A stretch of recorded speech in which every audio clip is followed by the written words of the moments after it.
Hey, friends, how's it going?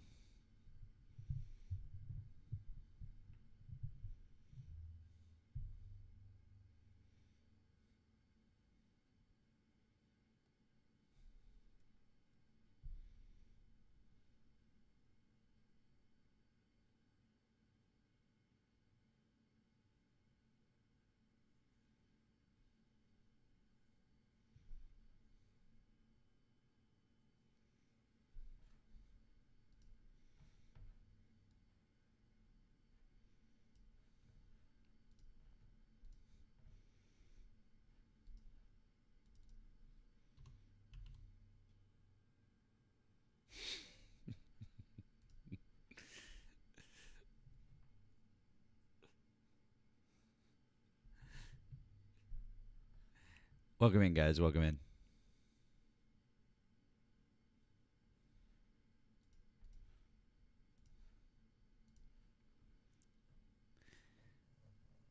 You guys, tap that screen. Help out with the help out with live go. Appreciate it.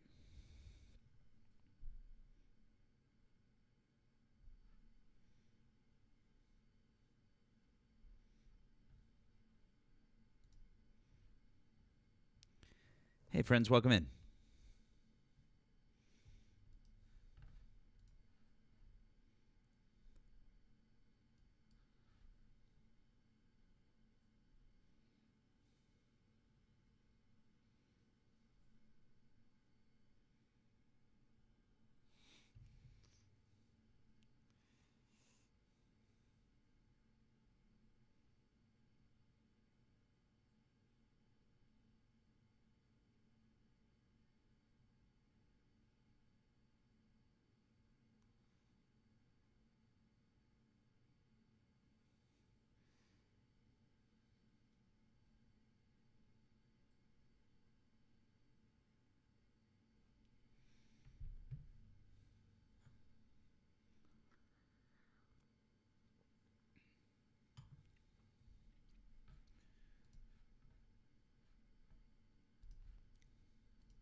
Hello.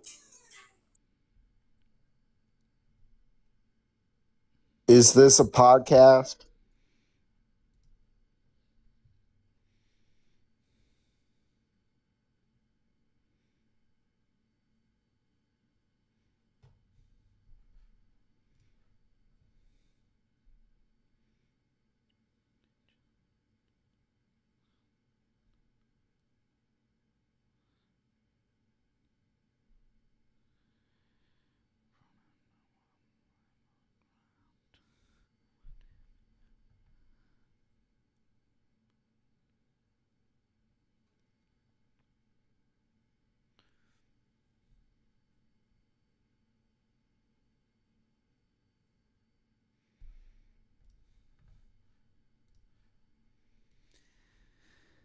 Yeah, guys, I'm gonna completely warn you in advance that like TikTok is weird today. So like, yeah, it's weird.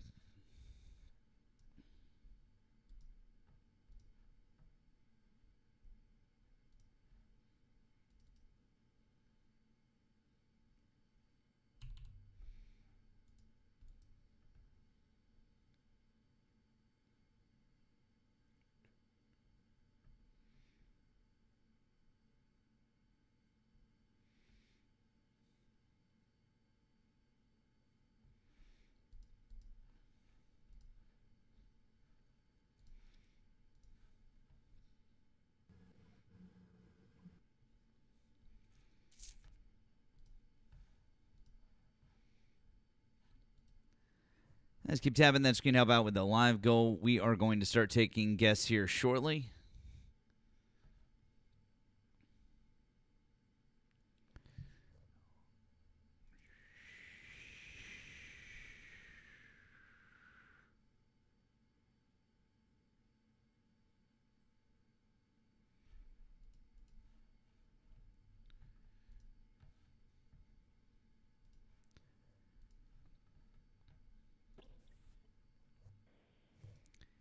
Hi, Wayne. We spoke the other day, didn't we? Yes, I was the one who called in. I'm the vet from Thursday. That's right. I remember you. How are you doing, Wayne? I'm doing good. I wanted to give you an update that you inspired me. You are correct. No matter how much time I don't have, I can still do my part. And so I decided to make a server on Discord where I'm going to keep a bunch of current event news for people to have access to. And at a certain point this summer, I'm going to start my own investigative journalism studio. Hey man, that's great. Good for you, friend. Very good for you. I'm very happy for you.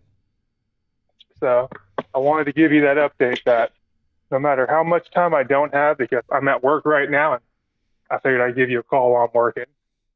But Listen, man, a lot just of so us. you know that, What's that? what was that? You were saying something? No, please continue. Well, I was saying that I'm going to do my part to make sure that come this midterm, if there is an election, we all know that Trump already said that he's going to start a war to stop the election. He's already used that term before. Mm-hmm. So if there is an election, I'm going to make sure that we vote him out by keeping all of these current events up to date in a server so people can have access to it. Well, that's good. That's good, my friend. I was just gonna say that. I was just gonna say that. A lot of us have other. We have another job. We have kids. We have different things that are going on. A lot of us are like that, and so don't think that that you're the only one. And so there's a lot of us that have that other stuff to do. Some of us have more things to do. Some of us have less things to do. But any time that you can put in, just anything that you can do, anything that whatever you can do to help, or whatever you feel like you can do is great, my friend. That's why I started this server over the weekend, and starting in, I want to say June, I'm going to start up an actual studio where I start writing articles and start going live. Excellent. I like that a lot. So I figured that a lot of people take the condescension of saying, "Hey, you don't know anything about politics. You're just a random person on the internet." I am a ex-veteran who worked in the administration branch. I know how administration for the government works. So I can tell you that when we go into war, it doesn't just affect us, our soldiers, it affects us economically. And we need to keep an eye on those economics. Well, absolutely, friend. I think it's a really important thing to think about, to talk about. And so I'm really glad that you're doing it. I'm glad that you thought about it. And I'll be interested to see what you do. Okay, so I hope you keep us updated, friend. I'm gonna try to move on to talk to some Trump supporters at the moment, but I just wanted to tell you get some debates in there. I want to listen to some debates. But I just wanted to tell you that I really appreciate it. The fact that you thought about it and that you're doing something. I think that's inspiring. So W's for you, Wayne. I really appreciate you. I want to also let you know you might want to increase the volume on your mic. It is a bit quiet. Got it. I appreciate you. Thanks, Wayne. All right. You have a good rest of your evening. Okay. You do the same. Okay. Bye, friend. Yeah, guys. I reading the chat. I haven't adjusted the volume on my end. I have a feeling it might be TikTok related. Because there's been some funky sound issues going on with TikTok. I think there's going to be a bunch of stuff going on today that is TikTok related. I have a feeling, but I'll do my best here. I did just turn it up a bit.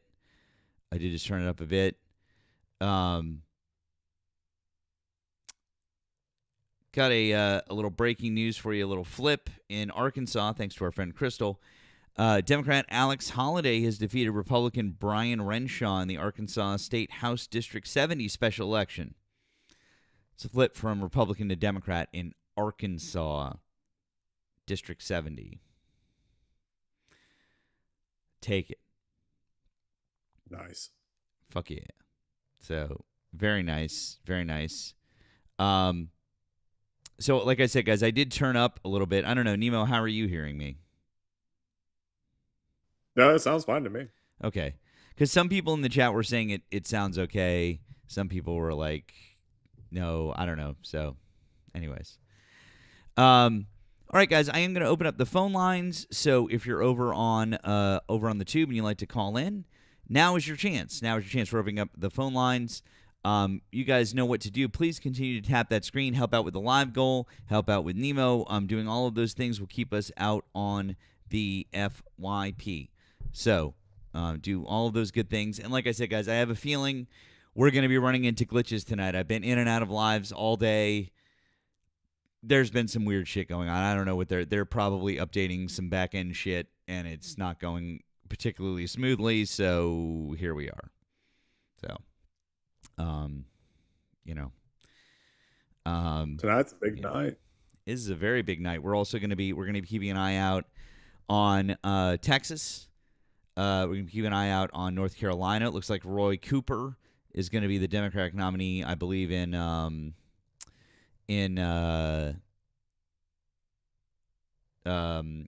North Carolina for Senate.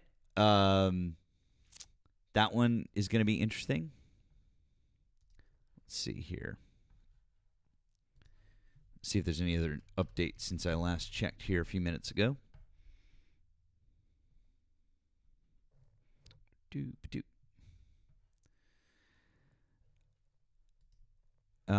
do we got here? Is Maine also happening tonight? Maine is not tonight. Maine is not tonight. Maine is, I can tell you exactly when Maine is. That is coming up.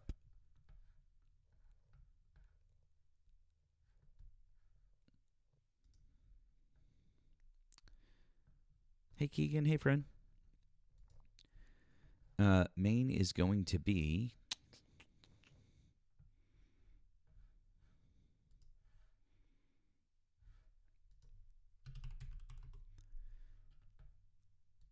If this website would load up, what is going on tonight?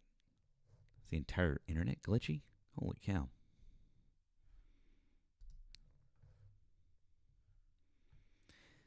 It's going to be...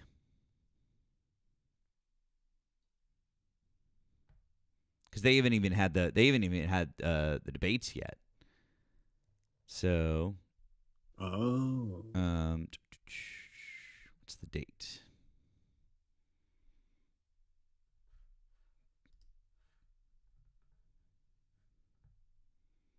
I don't have the date here.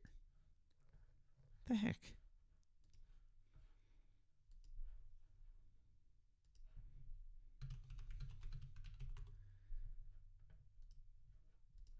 Okay.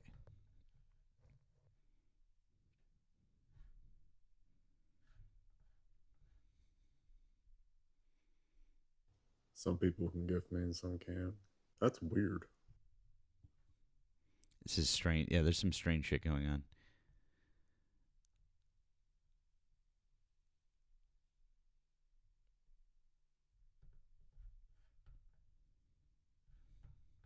June 9th. June 9th. That's the primary. June 9th. If you guys cannot, if you guys can't gift Nemo, don't forget that you can always provide support via links in the bios. If you're over on the tube, you can provide a link. There are links down here in the description, so those are there as well. Let's see. Since we don't have anyone calling in, we'll take a TikTok guest to start here, guys. If you're over on the tube and you'd like to talk to us, give us a ring on the number above. User, hi. Did you vote for Donald Trump? Yeah. How old are you? And what state did you vote in? 21 in Missouri. Okay. The state that sent those two B-2 bomber jets to flatten Iran. You know that? Are you proud of the 115 little girls that you killed at the school? Oh no, that was Iran, buddy. That was from Iran's news source. That was a Are misfire. you happy? Are you happy about those kids that you killed? No, Are you that was proud of that was that? ironic, buddy. Are you Don't proud be of those spreading kids that you propaganda. killed? Let's not. Are you proud of the let's children? No, let's not that was spread. confirmed. That was confirmed No, internationally. it was confirmed. It was the, confirmed Iranian internationally. Are you misfire. proud of those children that you killed? If you're so That proud was of the the B-2 Iranian? bombers that you sent over there, are you proud of the kids that you killed? We didn't kill any kids. Are That was you Iranian. proud of the children that died because of those B-2 bombers? buddy? That was the Iran. Buddy, if you're going to be proud of something, own it. Stand up like a fucking man and say, I'm real fucking happy that we unalived some little girls at a school. Why are you running away?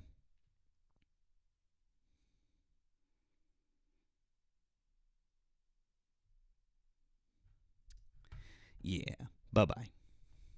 I'm not going to have you sit there and report us.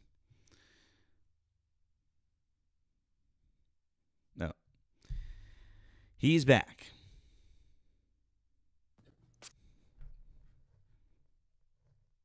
Per the IRGC says Iranian misfire, and that is from the Iranian government. No, it's not. So it's from the okay, buddy. No, it's not. You're lying. How do you feel about the 30,000 protesters? Why are that you were killed lying by about what Ali, you? Why are you lying Ali about what you Akbar? just said? Why are you lying about what Ali you just Akbar. said? Why are you lying about what you just Do you know? said? You know why Iran hasn't had bombs yet or nuclear weapons? Why are you lying about the thing? Because Because we haven't allowed them. We haven't. Listen, I'm not going to move on with the conversation until you admit that you were lying about what you just said. The source that you just gave isn't true. Okay, I'm not doing this again. I don't know what you're doing, but I'm not doing it. Guys, once again, if you voted for Donald Trump and you're over on the tube, call into our number up here. I think we'd rather talk to somebody on the tube anyways at this point. And I'm not doing this thing or you don't acknowledge the shit that we say and just want to hit your talking points. And fuck off. Thank you, Megan, on the Blue app. You said, Rad Beardy Rock. Thank you. Also, user, here you go.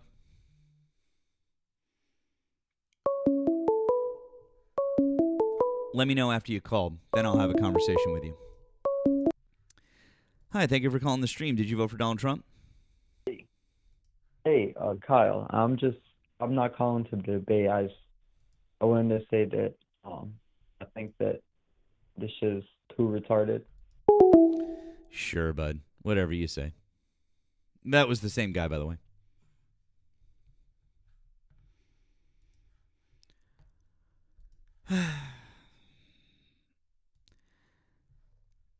The problem is that he's so dumb, he doesn't realize that I know Missouri's area codes because I worked there for a brief period of time.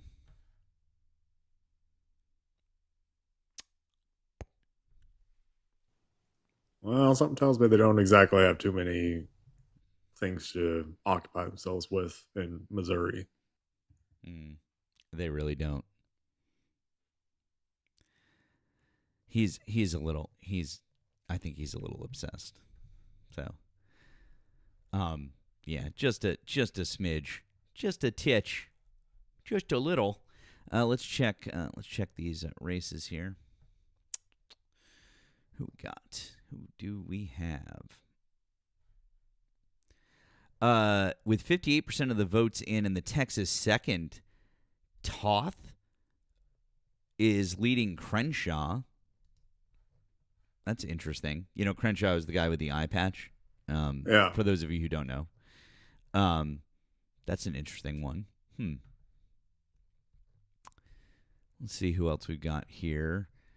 The Texas 18th. Looks like, it's a tight race between Menifee and Al Green. With 68% of the votes in, it's 49% to 43%. So, but if that result holds, then Al Green, this would be he would be out after this because he would have lost the primary. So we'll see. But it's close.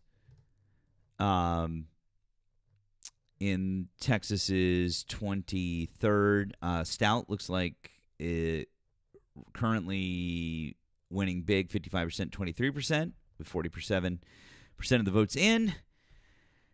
With 59% of the votes in currently in Texas, the Democratic primary, Tallarico is currently leading Crockett 52%, 47%. So with just about 60% of the vote in, Tallarico is winning by about 5% of the vote. Right now, with 56% of the vote in, the numbers actually just changed a little bit. Cornyn is leading Paxton 43% to 40%. 43% to 40%. You got It looks like at least on X, yeah. Republicans against Trump has called it for Toth. Crenshaw lost.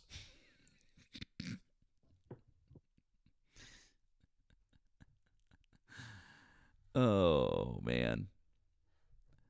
Like, I don't know a whole lot about Toth, but that really, like, that makes me feel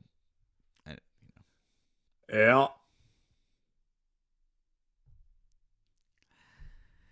I'm not 100% sure how I'm not really, I don't know much about Toth, but I do know that I don't like Dan Crenshaw, so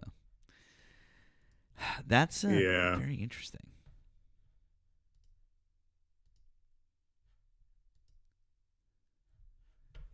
Let's see. Once again, guys, welcome in tonight. If you voted for Donald Trump over on the Tube, give us a call. We'd like to talk to you.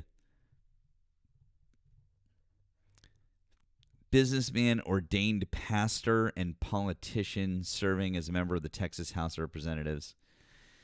Yeah, I don't think I like that. Rewind. Rewind.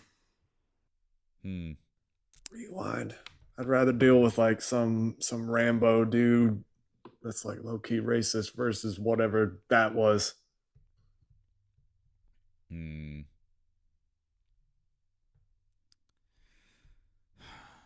Weird.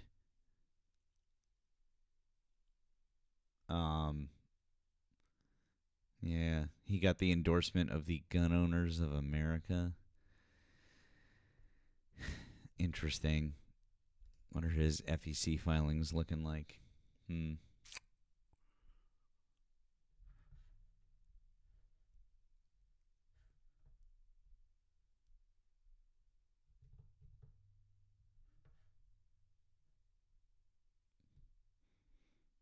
raised a good bit of money. $600,000 in like 6 months. That's pretty good. It's not bad for a primary. Frenchie, have I slept in the past 24 hours? No.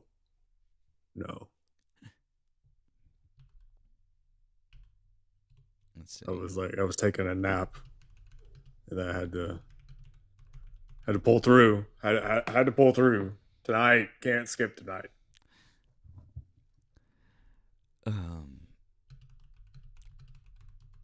Nemo couldn't skip. Let's see. Also, Cicado in the chat. I don't know if you noticed. I guess that he thinks that this is news to me. That you and I have not been working together for I don't even know how long at this point. He's like, "Hey, Nemo, Matt he's from Lebanon. Did you know that, Nemo?" Nah, I didn't know that, bro. I didn't. Not like there's a fucking Lebanese flag right there. Nah, nope, did not know that. No, sir. Nemo, does this change things between us? Yeah, I my parents are very traditional, when it comes to marriage. That was definitely an interracial joke. Definitely an interracial joke. Paulie couldn't keep that one in. Oh, that's too funny. What's up, dude? My What's going parents could on? have told you. My parents could have told you where Lebanon is. My parents still like my dad's passed, but my mom could tell you where Lebanon is right now. Like that, not her fault, just Yeah. the way life is. That's okay. You know, like Understandable. she just yeah. No, I was actually. You know the sad part. I heard you guys talking about Crenshaw, Mhm. and you know when he actually first came out, I actually had a little bit of hope for him. I'm not gonna lie. Like he was a veteran. He was a conservative, but he seemed to like actually want to like stand up for like like some good stuff. He was like willing to fight back and stuff. And then he just completely lost all of everything. Like dude just started folding whenever whenever he could. It was so crazy. And this Toth dude looks well honestly much worse, but still Yeah. like that's what shows you just like you got to stand up for something or you're just like you're gonna fall into nothingness. But what do you guys feel about the Tallarico Crockett race right now? I know what I'm feeling. I don't know if it's the right thing to feel, but I know what I feel. I mean, I think we're all probably feeling the same.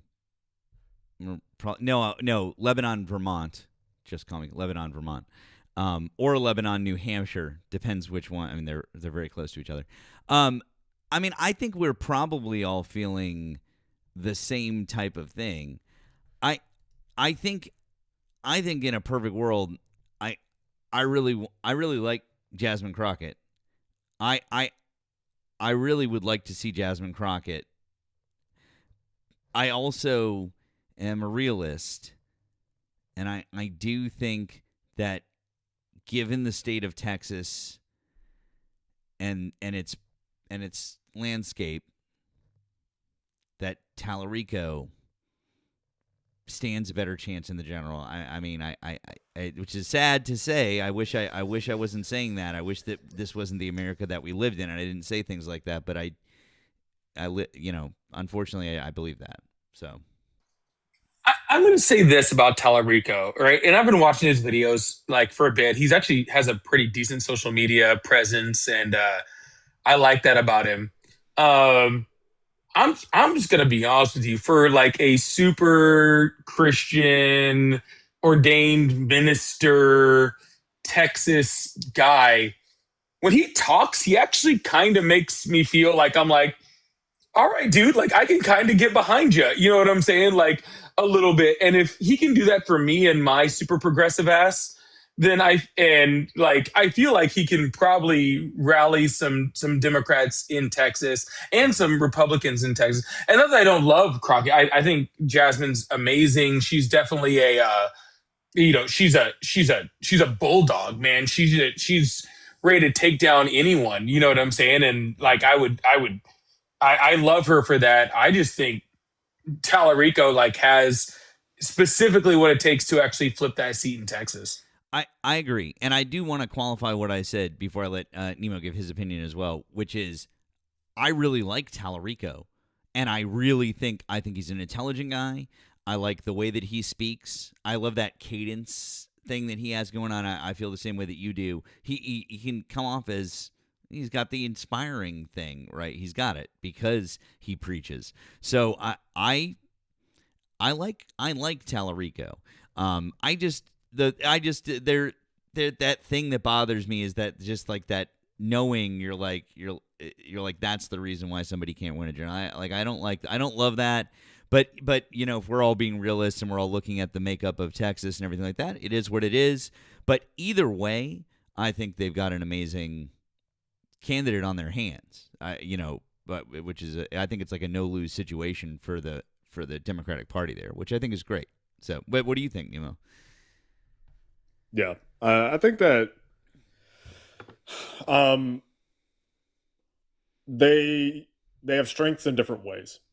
I feel like Jasmine Crockett comes off as more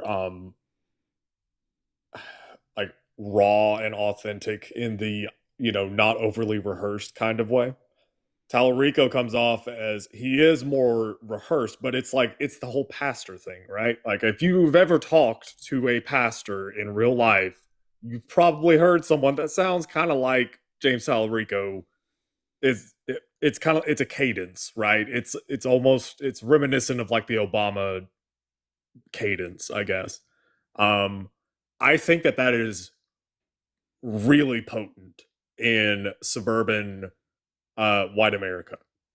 And if we're looking at the political strategy of this, I think that James Tallarico can win statewide. I think that he could. I'm not sure if Jasmine Crockett could. Does that mean that I don't want her? No, I'm fine with either one.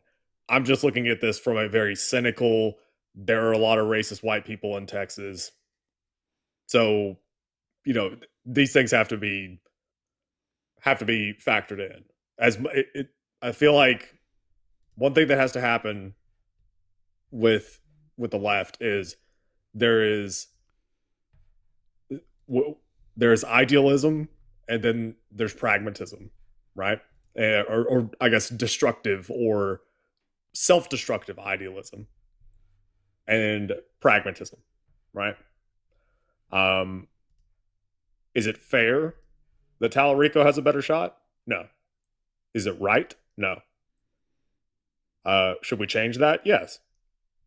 Are we going to change that by nominating Jasmine Crockett instead? That's not how you change that, unfortunately. Right? Now, if she wins, cool. But the truth is that just from my read as a white guy from the South, Tallarico has a better chance, just demographically speaking. And can I just tag on to that point, Nemo? Like, and I'm saying this like as a black man, like we can take race completely out of it, right? And not sorry, let me put this way. Race is a part of this. Let's not pretend it's not, right? But if we were to take race completely out of it, right? It just like that cadence that he has, and thank you for bringing up my religious trauma growing up, right? And maybe that's why, that's why I understand. No, I'm just playing, brother. But like, maybe that's why I understand like his cadence and the way he talks.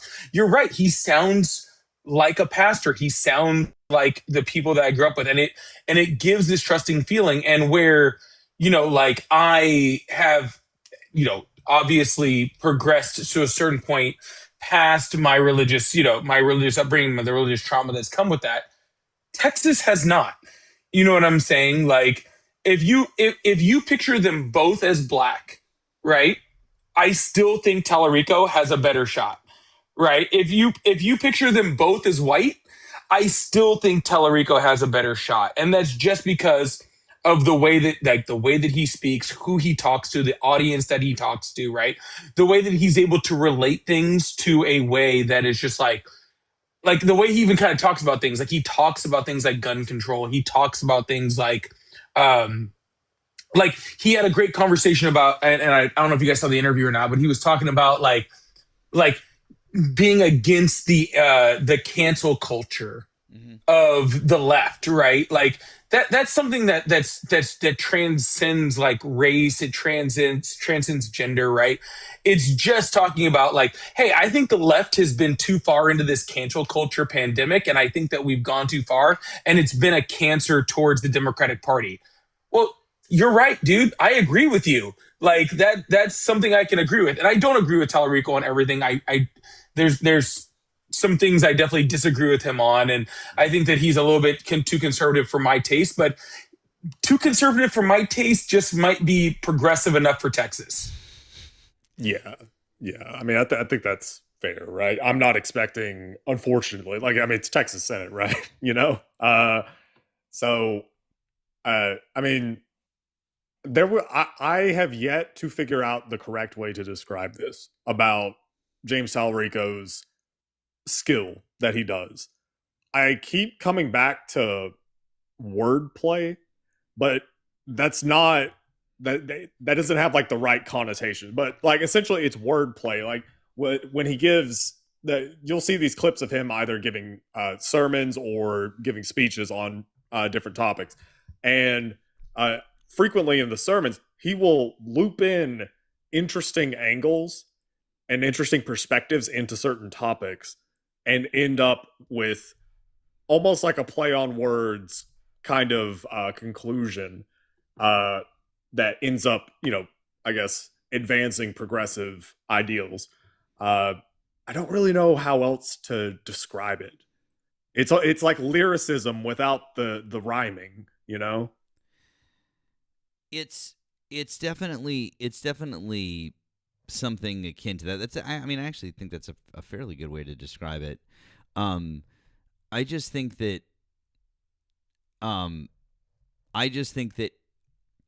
if he can be inspiring for any of us who are not religious people, right? But in hearing the way that he speaks, that there's a thing there, right?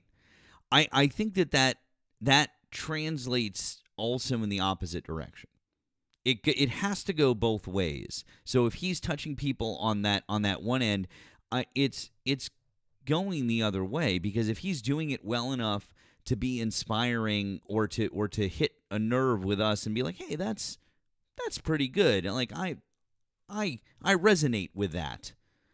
He's probably going to resonate with other people who are religious or who are a little bit religious or are occasional churchgoers, or people who consider themselves Christian but don't really do the thing, or whatever level they put themselves at, or whatever, however they want to categorize themselves. He's probably going to hit that with people, and so I'm going to be very interested if he is the winner, and I think some people are starting to project him as the winner. That I really want to see what he runs in the general, and hopefully, he can get further than Beto did. And Beto got close. He got close, but hopefully he can take it just that one next step. I really think he could. I do feel like he is very reminiscent of Beto, but I feel like, maybe this is just hopium or whatever, but I feel like with Beto, he did come off as playing a character, almost like it was somebody took him off into a broom closet before he walked out into whatever restaurant he's at to stand on the table while people are there and say fuck at least once during his public display. But they took him into the broom closet and they said, number one, you're going to say fuck at least once. Number two, you are going to sound like JFK. I want you to do your best JFK impression. Okay? Let's go. And I feel like that's kind of what Beto did. I liked Beto, but it was a thing. To your point about Tallarico and the skill of like evoking some like emotion or feeling from people through like the whole pastor preaching thing. Mm-hmm. Another example, Raphael Warnock. He's a reverend. And he's a senator from Georgia. And I'm not a practicing Christian. I haven't gone to church in any meaningful way in well over like a decade. And he gave a speech at the DNC in 2024. And his speech, I had a lump in my throat. Like it was moving. So yeah, I feel like there's something there. Well, because it's genuine, right? And like that's like the thing that you were saying about Beto. Like, and again, nothing against Beto O'Rourke. Like I think he was well intentioned. I think he was like a good candidate. Like you said, it sounded fake. Like when people they talk about me on my live and stuff, they say, "Oh, you're cursing." Yeah, I curse because that's genuinely me. You know what I'm saying? Like when I'm off live, I curse exactly like this. I can't help it, and I'm genuinely me. When Tallarico talks, like he talks to his wife like that.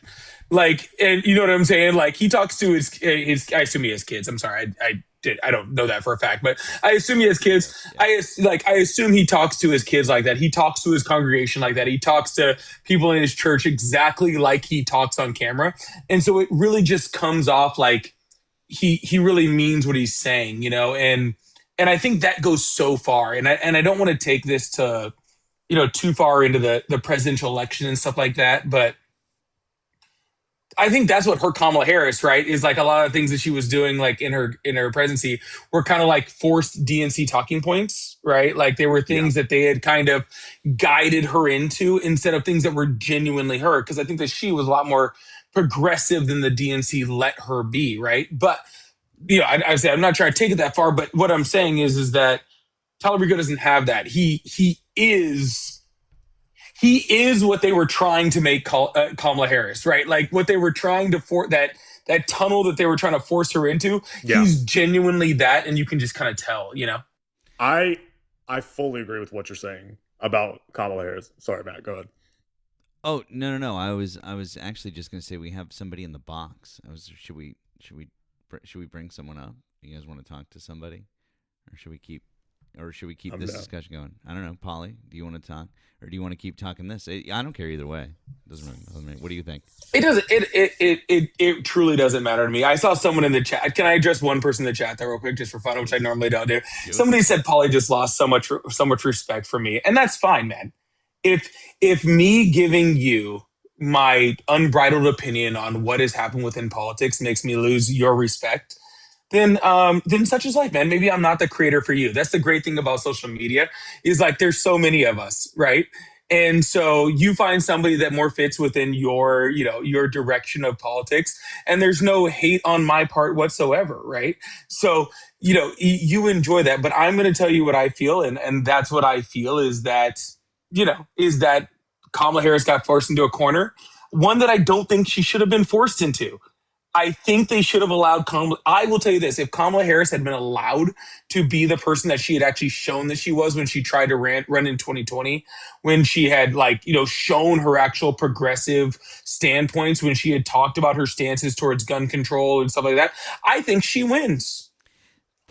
I do. I think she wins. The first 2 weeks, Polly, the first 2 weeks of that campaign, before they got a hold of her, the first 2 weeks of that campaign it was brilliant. I would say that was some brilliant work right there. And then you could literally track the moment where they got their ham-fisted pause on that campaign. It's you could see it. I've been saying it's one of those things where I normally don't touch it. I don't touch the subject because it's still raw. I mean, we're still in nightmare land right now. But, yeah, I mean, those first 2 weeks, look at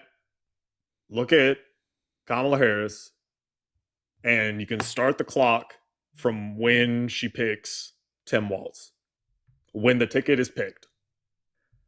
There's about 2 weeks of just they're shooting up in the polls. They're doing memeable shit, right? Like Tim Walz is turning weird into a meme, and it works. And there were all sorts of things like that, right? And there was sincere surge in actual energy. And part of that is, you know, oh hey, novelty, but also it's because, hey, okay, like, oh, we got a fighter, right? And then it's the same people who ran Biden's campaign and I think also Obama term 2. It was like that class of people, right? They ran those campaigns. They're in the Beltway. That is the behind the scenes Democratic establishment campaign brains, right? And they came in, and then they just got the hooks in, and then all of a sudden she has to start couching everything in, oh, well, like everything has to be hyper nuanced and very politician-y, wishy-washy answers. And the other reason for that is because now we know Biden intentionally fucked her campaign. He said to her, "No daylight, kid," right? That was the quote, which basically says, we don't need any daylight between us policy-wise. And she, I mean, to her credit, she's I'm not gonna shit on him. All right, I mean, that's a choice, but hey, loyalty, okay. But yeah, Biden fucked her over. 100%. Biden fucked her over, and the people that, like you said, ran Biden's campaign. And again, she had 107 days, right? Like, there's a whole bunch of stuff that go wrong. She didn't have the time to like even really like put in her real campaign team, right? She had to rely on a lot of the Biden campaign team in order to run that campaign, right? And I'm sure they were a large part in that, in the narrative and the different things she said. But like, and I think, honestly, I think they got to Tim Walz too, to be completely honest with you, because I think he's a lot more. I think he's a lot more progressive than he let on in that run. But it's that same group of people that just are. They've decided that this is the way we win a Democratic election, except for it was the way we won a Democratic election in like 1986, and not the way we win one now. Like this super polished ultra moderate that's not even a moderate that would have been a moderate 40 years ago, right? Like it's a completely different set of moderation, right? And if we don't stick right in this, if we don't like, no, I think if Donald Trump proved one thing, it's that the independents and the center will vote for who they just think is genuine, right? Yeah. Like, and Trump goes up there and lies and says all this sort of shit, like just vomits out of his mouth. But it's him. He is being him. He is genuinely an idiot, right? And so when he goes out there and he's an idiot, that's genuine him. When he says like, I'm going to lower gas prices by drill baby drill. Well, it's not logical, but he believes that shit. You know what I'm saying? Like, he really does believe that. So it comes off really, really genuine. And I think more than this like polished message, what is needed is just people to actually go out there and actually truly say what they believe. And even if it's a little off, even if it's a little, not quite the message, even if it's, a little radical, right? Like whatever, it just needs to be genuine and come from the heart. And I even have a respect for that, right? Like I have a respect for people that have opinions that are different than mine if they're genuine. You know what I'm saying? And circling this all the way back, I think that's where Tallarico comes in, right? Like he has opinions that I differ from, but he's genuine. You know what I'm saying? And Jasmine's the same way. Jasmine's actually, she actually has mostly opinions I agree with, and she's genuine. You know what I'm saying? But again, I'm not a Texas voter. I'm not a Texas independent voter. I'm not a Texas Republican voter. I'm not that, right? Like I'm probably going to vote for Jasmine Crockett. If I was voting for her all day long, but maybe that's not right for the situation that we're in. Yeah. Yeah. I've described like what you're talking about with Trump, where, he lies constantly, but it comes off as genuine or authentic. I've described it as Trump is authentically inauthentic.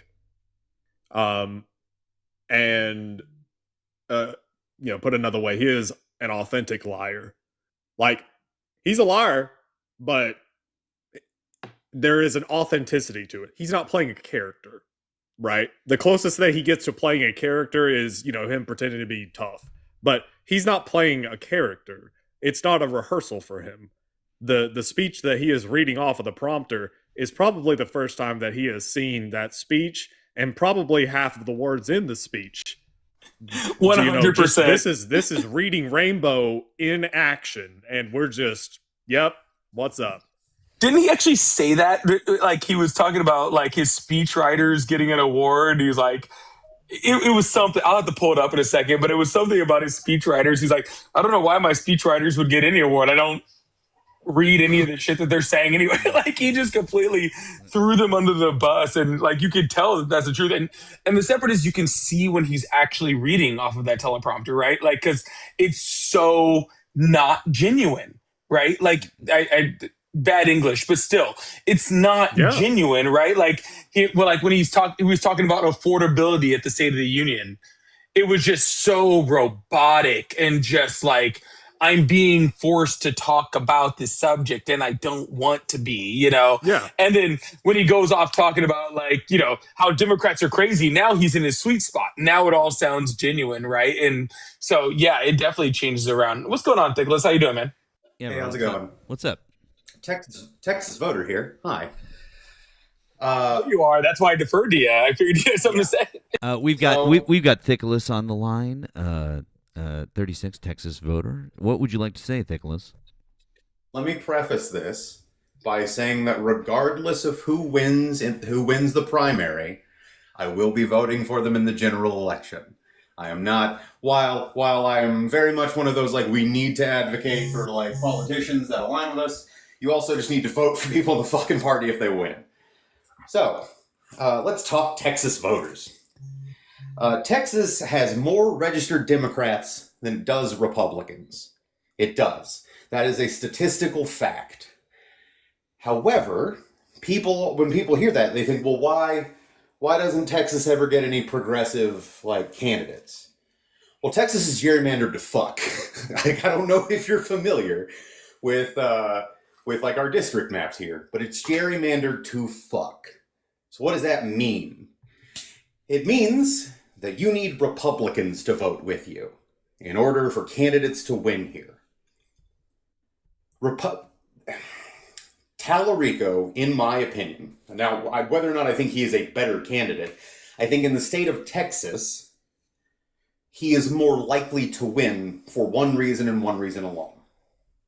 It's because his entire personality is Jesus.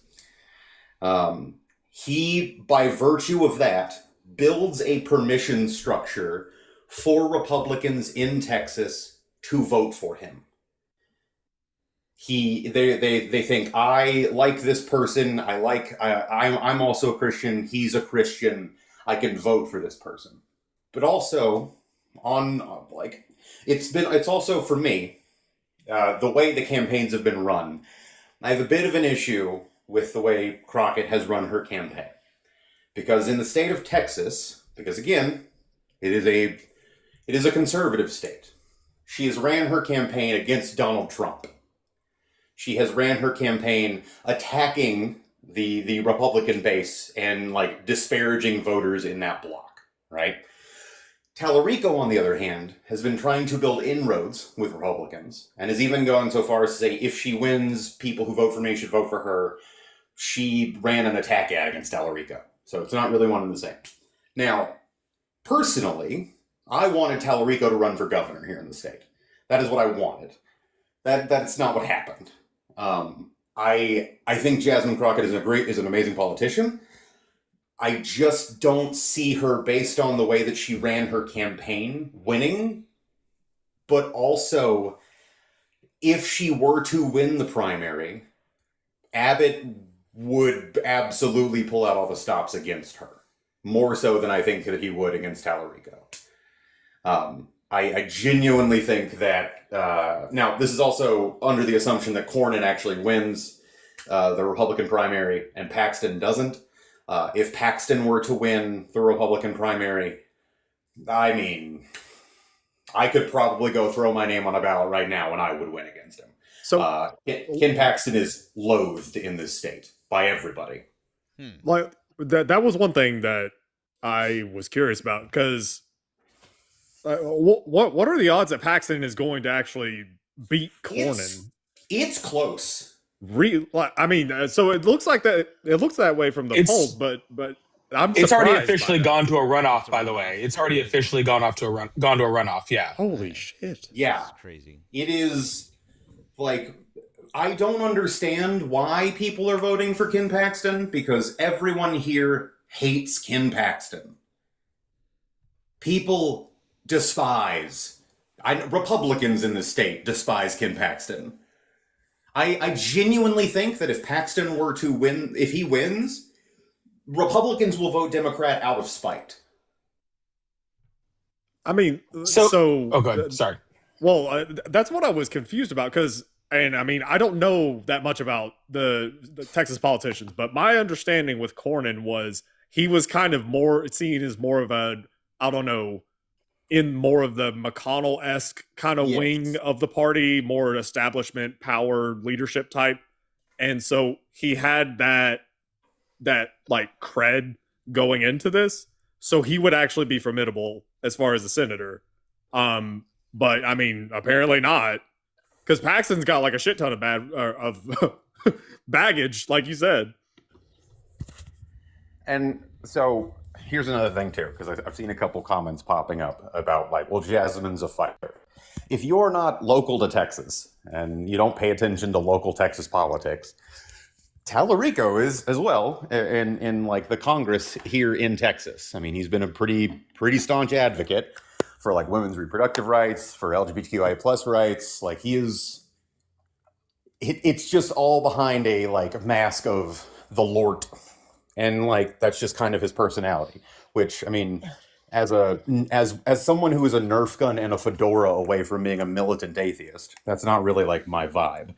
But the first time I saw him, I was like, oh, I like this guy, even as somebody who is a devout Christian. Well, you brought that up, and I actually wanted to address that. And you were talking about him, like being a Christian, everything about, about God and all that sort of stuff. And I think that's important because it almost feels like it gives, especially like independent Texans, and correct me if I'm wrong, right?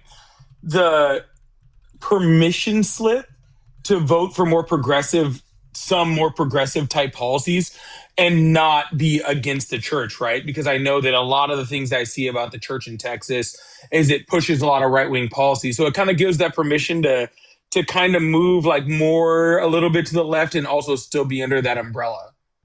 Sure. Yeah, I agree. I think Tallarico is a pretty progressive candidate. I would argue that in some cases he is a little more progressive than Jasmine. Not a lot, not saying every single one of them. I think he has been more vocal about things like Citizens United. I think he has been more vocal about like universal health care, especially here in Texas. I think in some aspects, not all of them, granted, they both have things that I don't like. Let me be absolutely clear. There are also things that I very much like about Jasmine. So this is not me saying by any means that I think one is necessarily better than the other in any capacity. I think they are both great. Regardless of who wins, I'm going to vote for them because either one of them I will be more than happy to have as a senator here in Texas. I think that like there's been this sort of thought process, especially in like progressives and leftists, like purity politics has like started to rear its head again, where it's like if the candidate that I vote for doesn't have every single thing about them that I like, I'm not voting for them, and I'm just going to abstain, right? And that is starting to rear its head again, and especially right now, that is not something we can afford. I don't like the way that Jasmine has ran her campaign. I don't. I think she has done a lot more attacking Republicans in a state where you need Republicans to vote for you, and has alienated those voters, and that is going to benefit Tallarico because again he creates that permission structure. Now, maybe I'm wrong, and I could be, but I also live in Texas, and I'm aware of how Texas works. I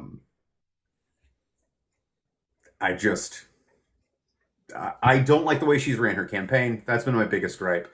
The things where the people talk about like AIPAC and this, that, and the other, neither one of them have accepted AIPAC money. It's a lot of misinformation on both sides.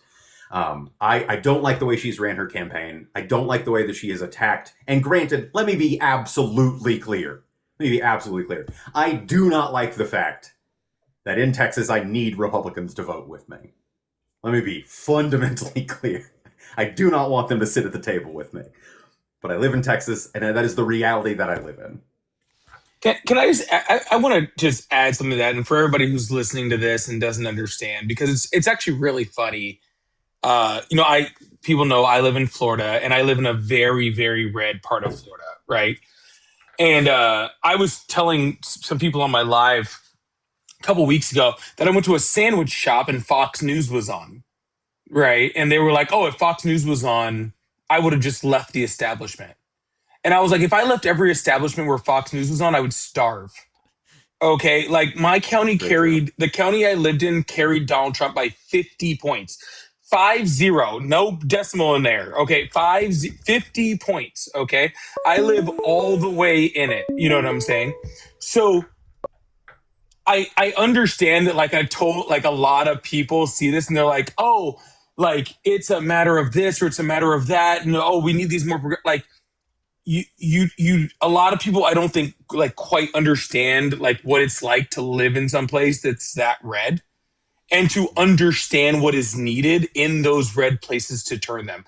It's real easy to run as a Democrat in California, most parts of California, or New York, or Minnesota and all that sort of stuff. It takes there's a difference between the type of Democrat that is needed to win in Minneapolis as it is in, Florida's first district, or some different districts in Texas. It's just a different type of Democrat, and we have to stop infighting this thing where we're like, oh, well, like they're not left enough, or they're not, like, stop. Like, if people are trying to be at a level that somewhat agrees with you and can win, then that is so much. I promise you that either of those candidates that win are better than Ken Paxton, right? They're better than McCornan is his name. I blanked for a second. Yeah, Cornyn. Yeah, I promise you, no matter who wins, they're better than that. You know what I'm saying? Like, so anyways. Well, I think too. Vic, hang on one sec. I just got to 1 sec. Hi, caller. Did you vote for Donald Trump? I did. I'm sorry. Could you speak up? What was that? I said, yes, I did. Okay. Can I put you back on hold for just 1 second? We'll get right to you. Okay. Okay. Thank you. I just wanted to say, probably, because to your point, because I live in Massachusetts, like we elected Ayanna Pressley with like no issue, and I think that she's fucking phenomenal. But there's a lot of places where she doesn't get elected, even with a decent Democratic base, and it's because that, like, she doesn't play to certain people's strengths, or Elizabeth Warren doesn't play to certain people's strengths, or Ed Markey doesn't. But here in Massachusetts, you have to be like fucking like. You basically need to be on the Democratic. You need to be close to a Democratic socialist, basically. Like, that's what we're talking about here. But that doesn't fly. That's not the same as a Democrat in Minnesota. It's not the same. It's just not. It's the bottom line. Must be nice. Yeah. Well, I mean, this is what we've got here. We've got our friend Erica here too. This is all of our friends. Hello, Erica. How are you, friend? Hi. Hey, Erica. I'm doing well. I just got back from the city council meeting. It's still going on too. It is 9:00 at night. I had to leave at like 8:30 though. It was like fucking late. As you know, there's a 418,000 square foot warehouse that was purchased January 23rd of 2026 by the Department of Homeland Security that they plan on turning into an ICE concentration camp. All right. They keep telling us it's going to be a processing center, Matt, that's only going to have 1,500 beds. This bitch is 418,000 square feet. Like, if you see it, it's going to be for 8,000 to 10,000 beds. They can lie to us all they want to.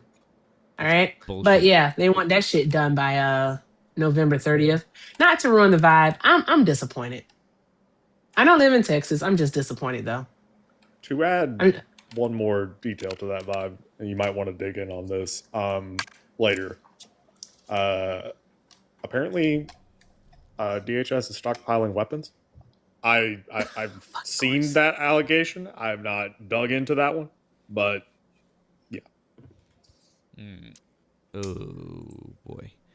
Yeah, we might have to dig Fucking into A. that. So, but I'm sorry, Erica, what you were saying? No. So now I have to look into them stockpiling weapons. What the fuck? What are we doing? No, I'm just disappointed. I thought that it was Jasmine's with their early polling. I thought it was hers to have. I really did. It's disappointing. It's so nuanced, and everyone, of course, has their opinions on it. I don't know. When it comes to Talarico, again, I'm not in Texas, so I'm going to say my opinion likely doesn't, matter in this whole thing. But it's like, to me, he's just going to be like another moderate, do nothing Democrat. And because like they get in, they have all this hope and promise. It's kind of giving Barack.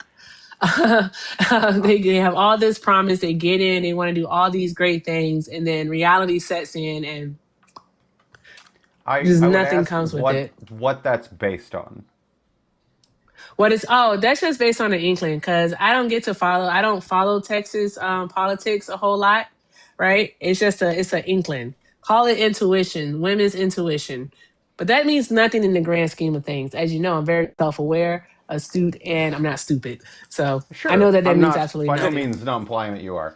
And that's No, I know totally you're fair. I not. think if like people aren't like super involved with like Texas state politics and they're not like familiar with like all the representatives down here, totally can understand that. But I think people as well also let me be if John Fetterman Yuckies. ran in the sure, if John Fetterman ran in the state of Texas and won, he would be the most progressive senator that the state of Texas has had in the last 30 years.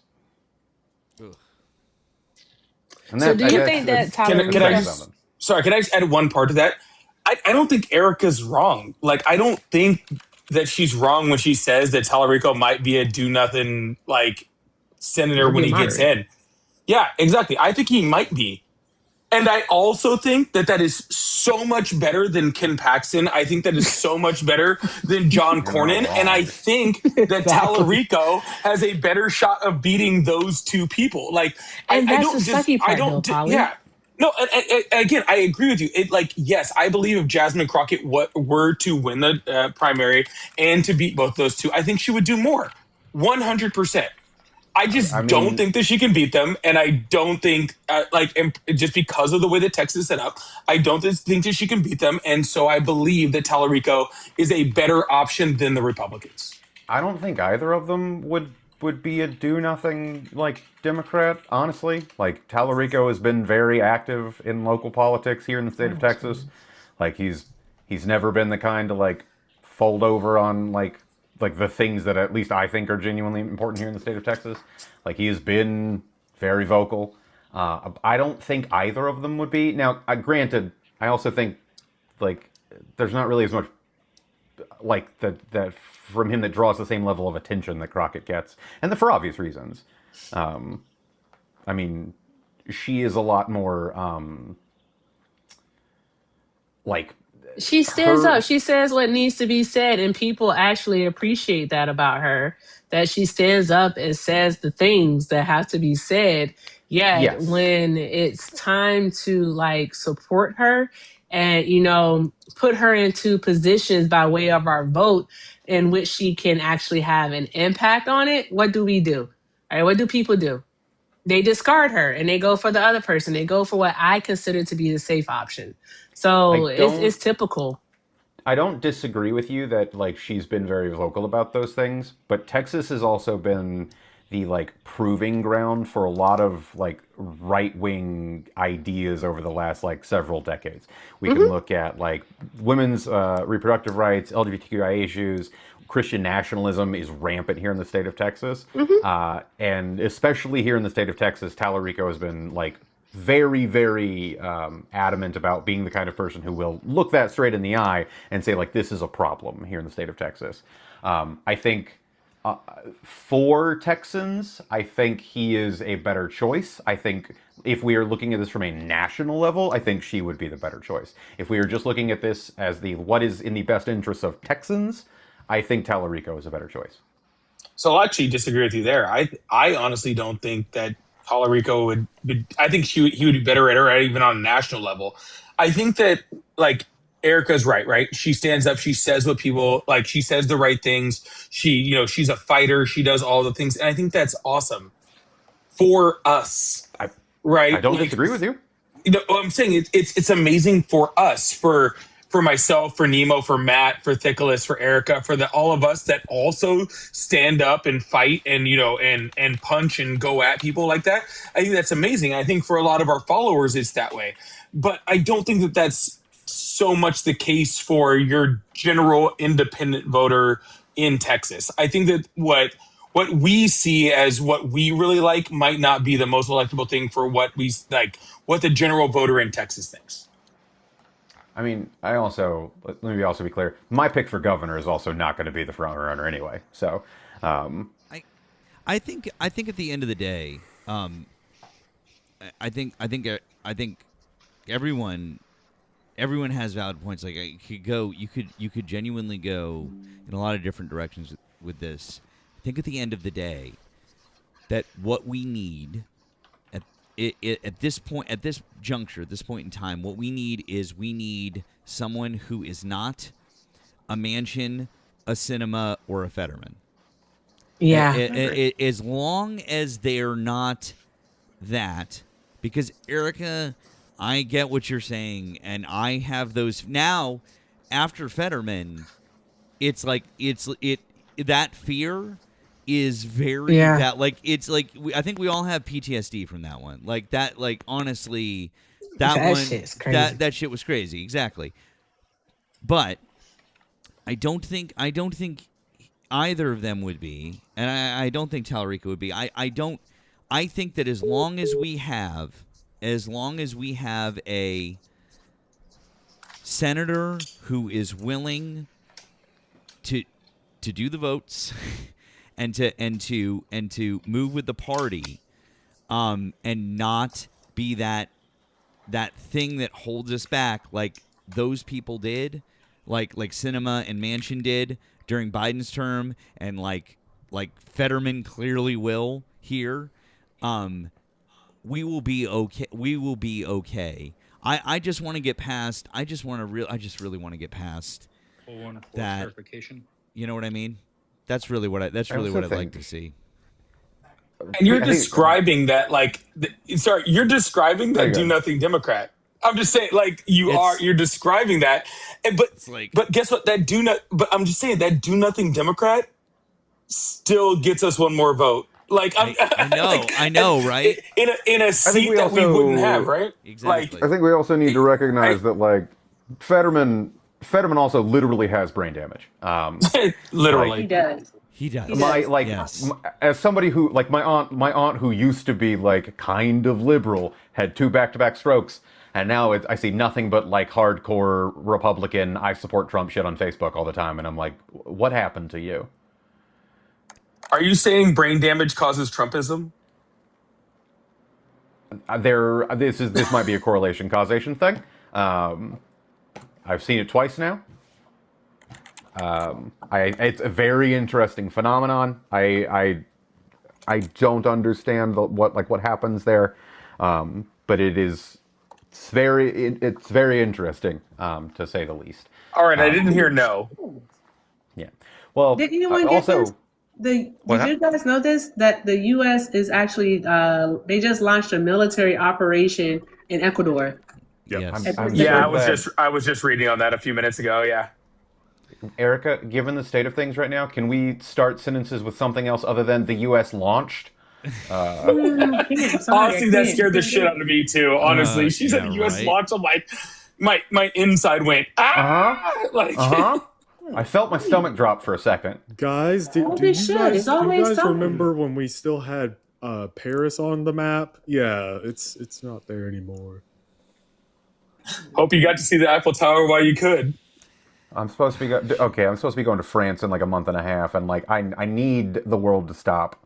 You were supposed to be going to France. Correction. Yeah, in past tense. Yes. Oh yeah, it was beautiful. I just thought I'd let you know. Yeah, today he did say that they can't put a timeline on it, how long this is going to last in Iran. So, yeah, I don't know, Thicky. I don't know. Well, as somebody who can't go back into the army, won't be me. So when you Republicans go to sign up at your local recruiting office, remember that guy at MEPS who's going to be staring at Brown Eye while you duck walk. He's been there for a while, and he's not seen anything you're going to show him already. I don't know if you guys know that guy was actually in World War II. He was actually doing that same thing. He's never died. He's just ever. He's also been the same he's guy. also been 92 since World War II. 100%. Yeah, It's the same guy at every MEPS office. No, Same nobody but the vets actually know what the hell we're talking about right now. But I, just FYI, yes, guys, I know it's just for 10 minutes. I don't know why I have no fucking. There's no fucking rhyme or reason to it, but it's just 10 minutes. So tap through it, and if you want to support anybody up here, you know that everyone's got links in their bios, so you can do that. We'll read some shit off. Also, thanks. Speaking of that, thank you. Over on the tube to our friend Soul of Beer Can says, Crenshaw's my rep. He isn't MAGA enough for MAGA. Thank you for the $2 super chat. Appreciate that. Friends, I think we should try to do a little bit of debating. So I wanted to play something for you all, Matt. What's that? Of Course, Erica. What? Okay. Of course. All right, I'll give you $1. You don't need to All right. give me just play. Just play. I will also give Matt $1 if needed. Okay. So I went to the city council meeting tonight because I wanted to. It was a lot of things that I wanted to talk to them about. Mainly, I wanted to talk about 287G, but that of course changed, and I went into basically I know you're doing this shit for the money, right? Because this warehouse is supposed to generate about $16 million a year in annual revenue, so annual tax money, right, for the city. $16 million as long as it is in operation, right? And for them to friggin' lie and say they didn't know about it, and then basically once the pressure is on, our mayor gets on my fucking nerves.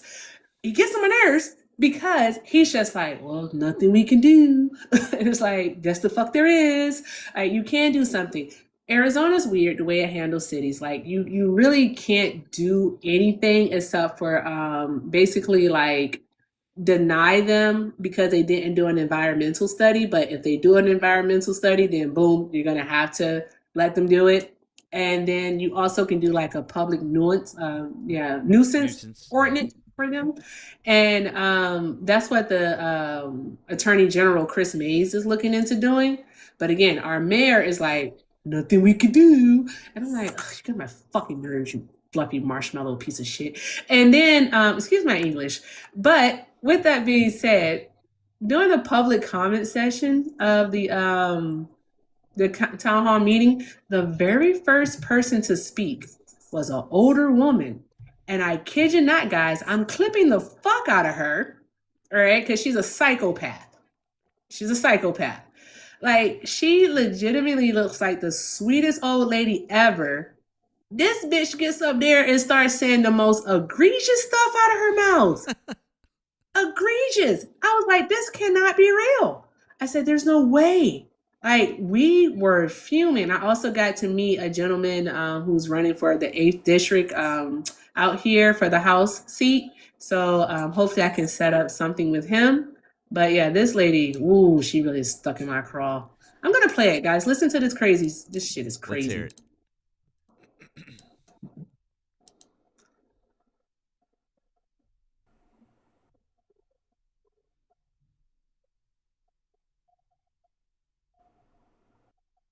Let me make sure I got to rewind this some. Yeah, shut up. Here she go. This is the beginning. Wait, Eric, is it playing? Because we're not hearing it. You can't hear it? No. Why not? Oh, I was still waiting on it. I was like, I thought it was maybe it was me. I have it hooked up. See, you know what? When I don't want it hooked up, you can't hear it. One moment, guys. You know what? I'm taking that $1 back from Matt now. Damn it! Based off of that, Eric, I had the $1 lined up, and I'm taking it back.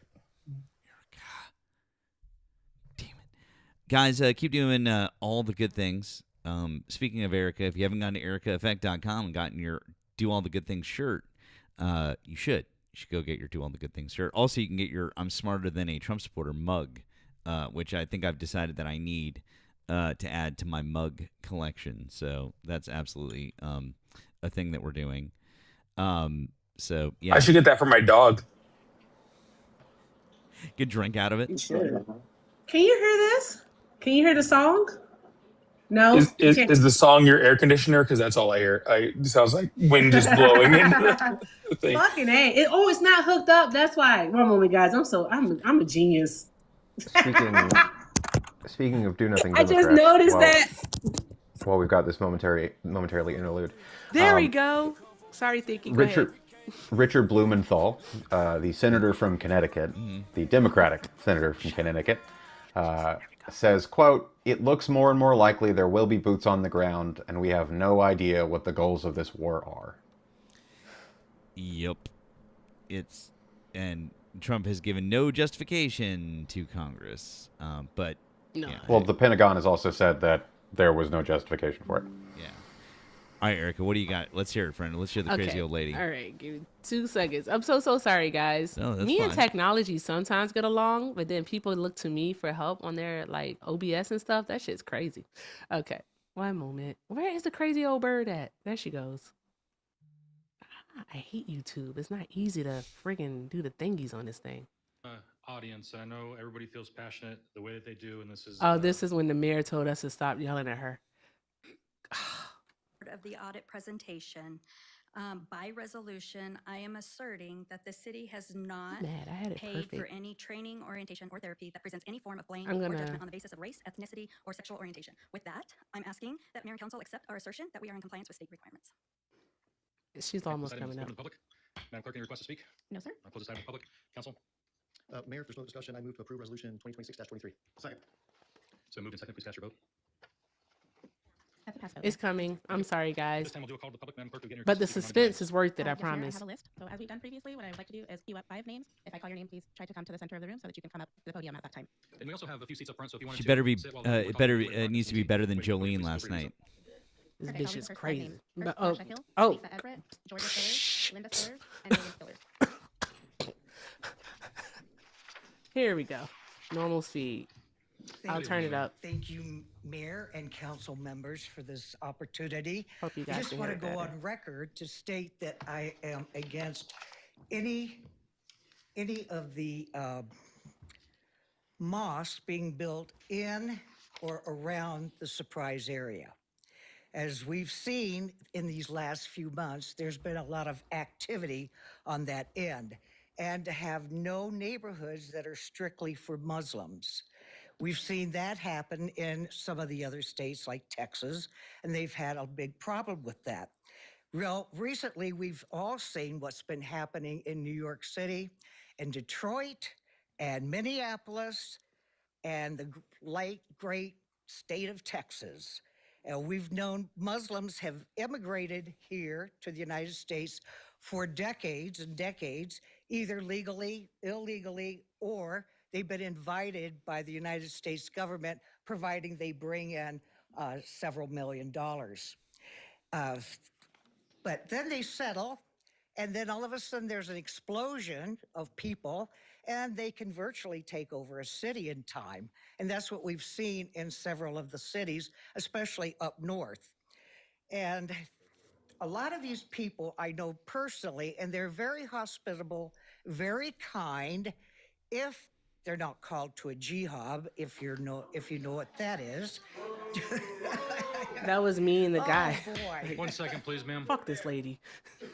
I don't know how to pause the time, but if you're in the audience, I know everybody feels passionate the way that they do, and this is a place where you can speak. I do not want to see anybody booing or cheering. Let's let the people say what they need to say. I don't want there to be any intimidation in this room, whether you feel this particular item or any item in the future. Let's just let the person have their 3 minutes, and we'll move on. Okay, thank you. I Thank did you. pause the timer. Thank you, Madam Clerk. Okay. Well, it is my desire that none of this that we've seen in these other cities in the United States go on here in Arizona and especially in Bye, Polly. Surprise. We miss you. And that's very bud. important to Bye, me. Polly. I've been a resident of Surprise for over 10 years. Recently, I have contacted some of the legislators to please pass a bill that says that realtors do not have to sell property or parcels to the Muslim community, because they started doing a neighborhood in Texas because of things like that. I hope this will become law, and I found out today that a law was passed by our Senate that there won't be any Sharia law here in Arizona. With each day, we see more and more of the influence. They never want to assimilate with us. And when a Muslim has been wrongly voted in an office, they know, and a small percentage of Americans know, that their allegiance is to the Quran and not the 250-year-old U.S. Constitution. They have the Quran over the Constitution. We've been told for years that Islam is a religion of peace, and it's not just She's a disgusting. religion, I fucking hate it's her. a total 100% way of life.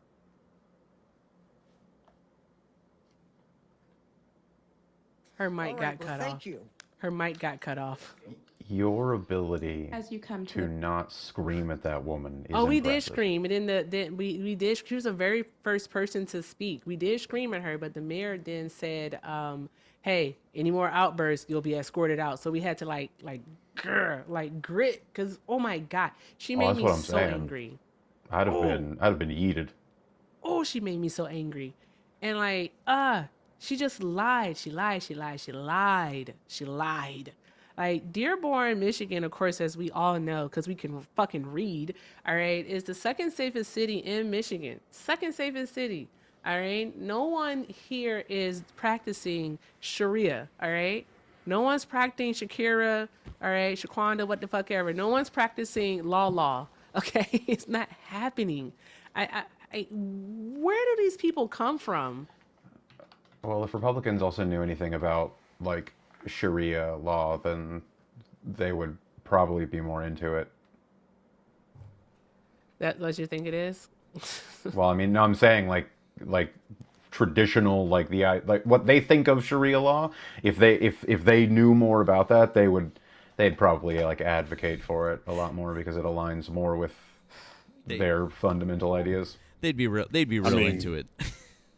I mean, yeah, like to your point, like this is one that I've busted out a couple times recently because obviously Iran is back on the menu, so they love to trot out the whole, well, those backward ass Sharia practicing brown people over there are oppressing women, and we, with Western values, Western civilization, Judeo-Christian white people values, we don't do that.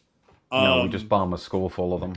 Yeah, but then I bust out this little gem right here, and then I give him a fact right after. So this is a fun one. I will defend life before suffrage because a vote used to represent the family.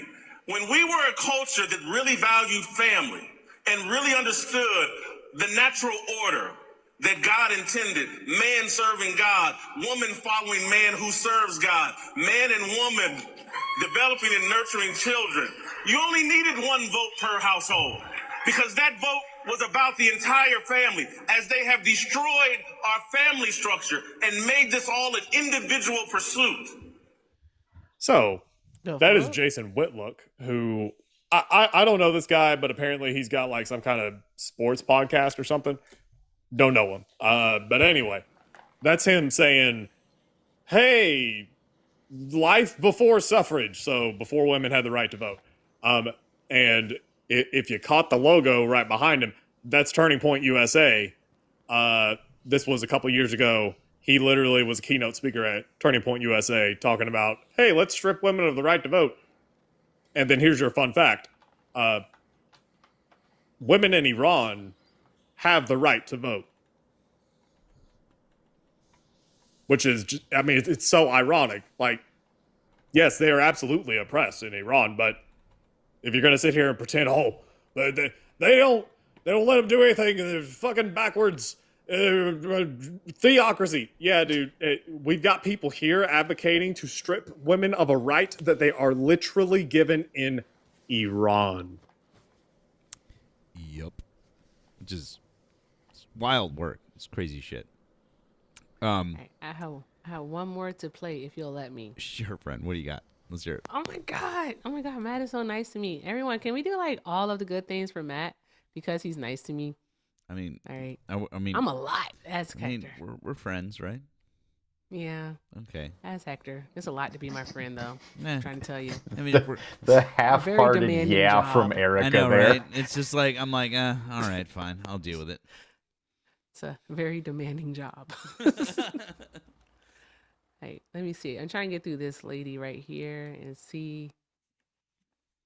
Ooh, child. It's so much. It's just so much. It's a lot. I feel like Trump is he's flooding the zone on us, man. But by the way, Erica, talking about the center, the ICE detention center there in New Hampshire, they're doing the exact same thing. New Hampshire does have a Republican governor. They canceled the plan. They scuttled the plans for it here because enough people spoke out and enough people were outraged. They actually they did do away with the plans for That's it. good. Mm-hmm. That's fucking awesome. Not You here. can do it. I honestly think they're lying to us about not knowing about it. They probably are. Yeah. All right, guys. Here's one more. Richard Mellick, Joan Dahmer, Walter Thorndike, Roz Melling DeRocher, and Cynthia Fox.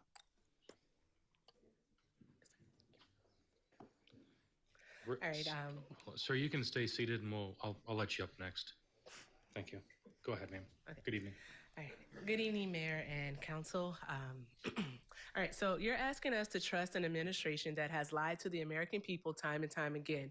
They lied so many times that 3 minutes simply isn't enough time to go over each and every lie. We'd be here for another year and a half. So I'll just speak directly to you. All right, we know per DHS's economic impact analysis, this facility will create 1,400 jobs during its construction and generate about $16 million in annual tax revenue as long as it's in operation. I want to ask you all questions here. Is $16 million a year worth children being fed inedible food due to worms, maggots, and other bugs being in it, resulting in sick, malnourished children? Is $16 million a year worth children's mental health? At Dilley Detention Center in Texas, the lights are left on 24/7, depriving thousands of children of much-needed rest, impairing their ability to be aware and to judge. Is $16 million a year worth children being held prisoner due to no fault of their own? It is an injustice and a failure of our society when a child asks their mom, "What did I do wrong? Why am I being held prisoner?" Mr. Mayor and Council, look at me. Oh, Mr. Mayor, when I said look at me, I'm gonna clip it. I'll post it. But when I said look at me, I was talking to one of the city councilmen because he has been doing this thing, right? Where he would be on his phone while people are talking. Look at me. Fuck Council, yeah. I am sure y'all know the quote. An injustice anywhere is a threat to justice everywhere. But do you also know that Martin Luther King Jr. wrote, "History will have to record that the greatest tragedy of this period of social transition was not the strident clamor of the bad people, but the appalling silence of the good people." Tell us, the people that voted for you and who you want to vote for you again, that you will not sign a 287G agreement. You know what that is. Don't sign it. Our police will not work with ICE in any capacity. Tell us you will fight for us, your constituents, and do everything you can to ensure that the construction does not go through. Do not be silent. Please be appalled, not appalling. Take a stand and publicly condemn this concentration camp and fight like hell to prevent the Trump administration from turning our neighborhoods, our streets, our city into a war zone. Thank you. Thank you. That's how you fucking do it right there. That you hear that? That's how you fucking do it. Also, the look at me like you fucking He makes me angry. His name is Jack Hastings, and he's a piece of poo. Right? He is just so annoying. Oh, that dude! Like he's so smug, just super smug. If you do like any kind of editing on your clips, like any kind of, I don't know, post editing, highly recommend at the look at me part, do like a slight zoom in on you, just like a punch in just slightly on you. Okay. Yeah. Okay. It'll help punctuate. Screen record it and then just post it. No. We need Okay, a little. We thank need you, a little. Mo. We need a little post on that. I'll tell you what. If you Okay. should, you know what, we should send it to me. I want to get my hands on that clip in CapCut because that's badass. Okay, friend. Like seriously, I'm just gonna send it to you. I loved every second of that. I just W's for Erica. That's called standing up in your community and saying I the wish right I wasn't thing. a scaredy cat. What I do you- want to. They actually they're gonna be up for re-election this summer. That's what was said. I have to look into it and make sure.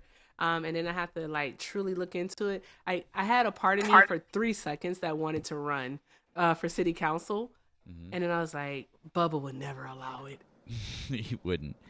Do Gen, it. Gen X, hey, what's up, friend? Hey, so that's what I do for a living, is I edit videos like that, and I do them for Democratic candidates. Erica, you can send it to Matt, and you can send it to me. I will do it for free. If you want a sample from both of us, we'll both send you our videos after we're done, and you choose whichever one you want. Gen X coming in hot, saying he can do it better than me. Ouch. Nope. Nope. Nope. Nope. That And my is what wife it sounded like. That is what it sounded like. That's so funny. I'm just kidding, man. That is so You're funny. just being nice. I'm just giving you. You some know, shit. Erica, yeah, I do this for a living.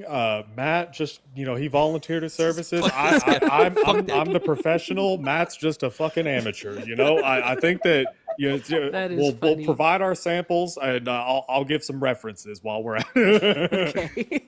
That's so funny. So my I'll references are, I have He several said my actually. references are. You could go with me, the professional, or you could go with Matt, the human embodiment of a Fiverr ad. It's really up to you.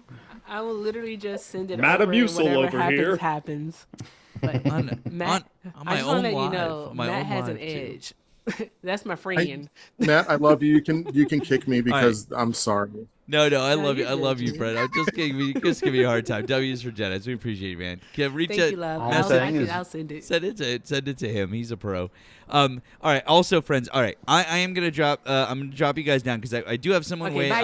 I wanna do some debates. But I'm really glad that we got a chance to talk about all this shit and actually, I mean, Yes. this is actually a lot of fun. I'm really glad we got to do this. Oh, Matt. That was Matt, great. Let's Oh, what's let's, that? let's What, do a what? thing. What? All right. Yeah. Tell me. Okay. I will. I can't say that. I'll give you 20 shillings. All right, that's dollars. All right, if you don't crash out. Bye. Yeah. Just keep it. Well, you're not going to get $20. Yeah, I'm not. Just keep it. Thanks for coming up. By the way, Yeah, Pick. it I was- appreciate your Texas based Yeah, opinion. your audience craves the blood sport, so I know they do, and we shall spill. We shall spill. Roadhouse. Roadhouse. All right, bye, dude. I'll talk to you later. Bye. W's for all of our friends who swung through. That was a lot of fun for Polly and Thick and Erica and Gen X. That was fun to talk to just talk some politics. We have someone who's been on hold for quite some time and they're still holding. So, caller, hi, are you there? Thank you very much for waiting patiently. Hi, yes, I'm still here. Appreciate you waiting. Thank you. Could you tell us how old you are and what state you're in, please? I am 31 and I am in Nevada. Thank you so much. Would you like to discuss one of the subjects we have up on the screen or something else that Donald Trump is doing right now? What do you have on the screen? I don't have TikTok up right now. That's okay. The three subjects that I have up on the screen are MAGA isn't Christian, ISIS is a domestic terrorist group, or no new wars, but you can also pick anything else that Donald Trump is currently doing right now. Well, I think I would be very interested to hear your opinion on why MAGA isn't Christian. Sure. Well, the way that we're using the topic is to point out the fact that the policies enacted by the Trump administration specifically, but Republicans in general, the entirety of the MAGA movement, they're not in line with the teachings of Jesus Christ and Christianity as a whole. Okay, that's a bold claim. Can you give any evidence to support that? Well, sure. So, what are the things that, I mean, are you Christian, sir? I am, yes. Okay. So, what are the things that Jesus taught us that you needed to do to be a good Christian? Well, Jesus taught a lot of stuff. He taught on the Sermon on the Mount. He talked about. Let's see. Now you're having me open up my Bible. I mean, I can just rattle some off real quick, and I think you'll agree with them, right? Yeah. He told us to take care of the poor. He told us to take care of the sick. He told us to feed the hungry. Yep. He told us to welcome the stranger in the strange land. Treat thy neighbor as thyself. He said all of those things, and he said it was more difficult for a wealthy man to enter the kingdom of heaven than it would be for a camel to pass through the eye of a needle. Said that one, right?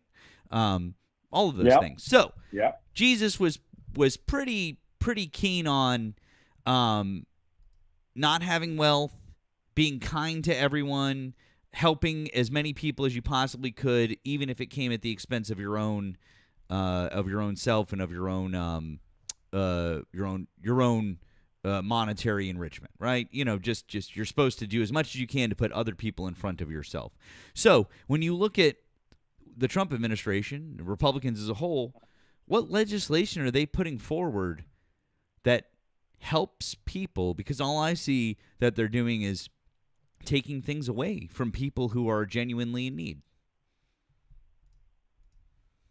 Well, first of all, the Trump administration has done a lot of things to give to the American people. But the key word is American people.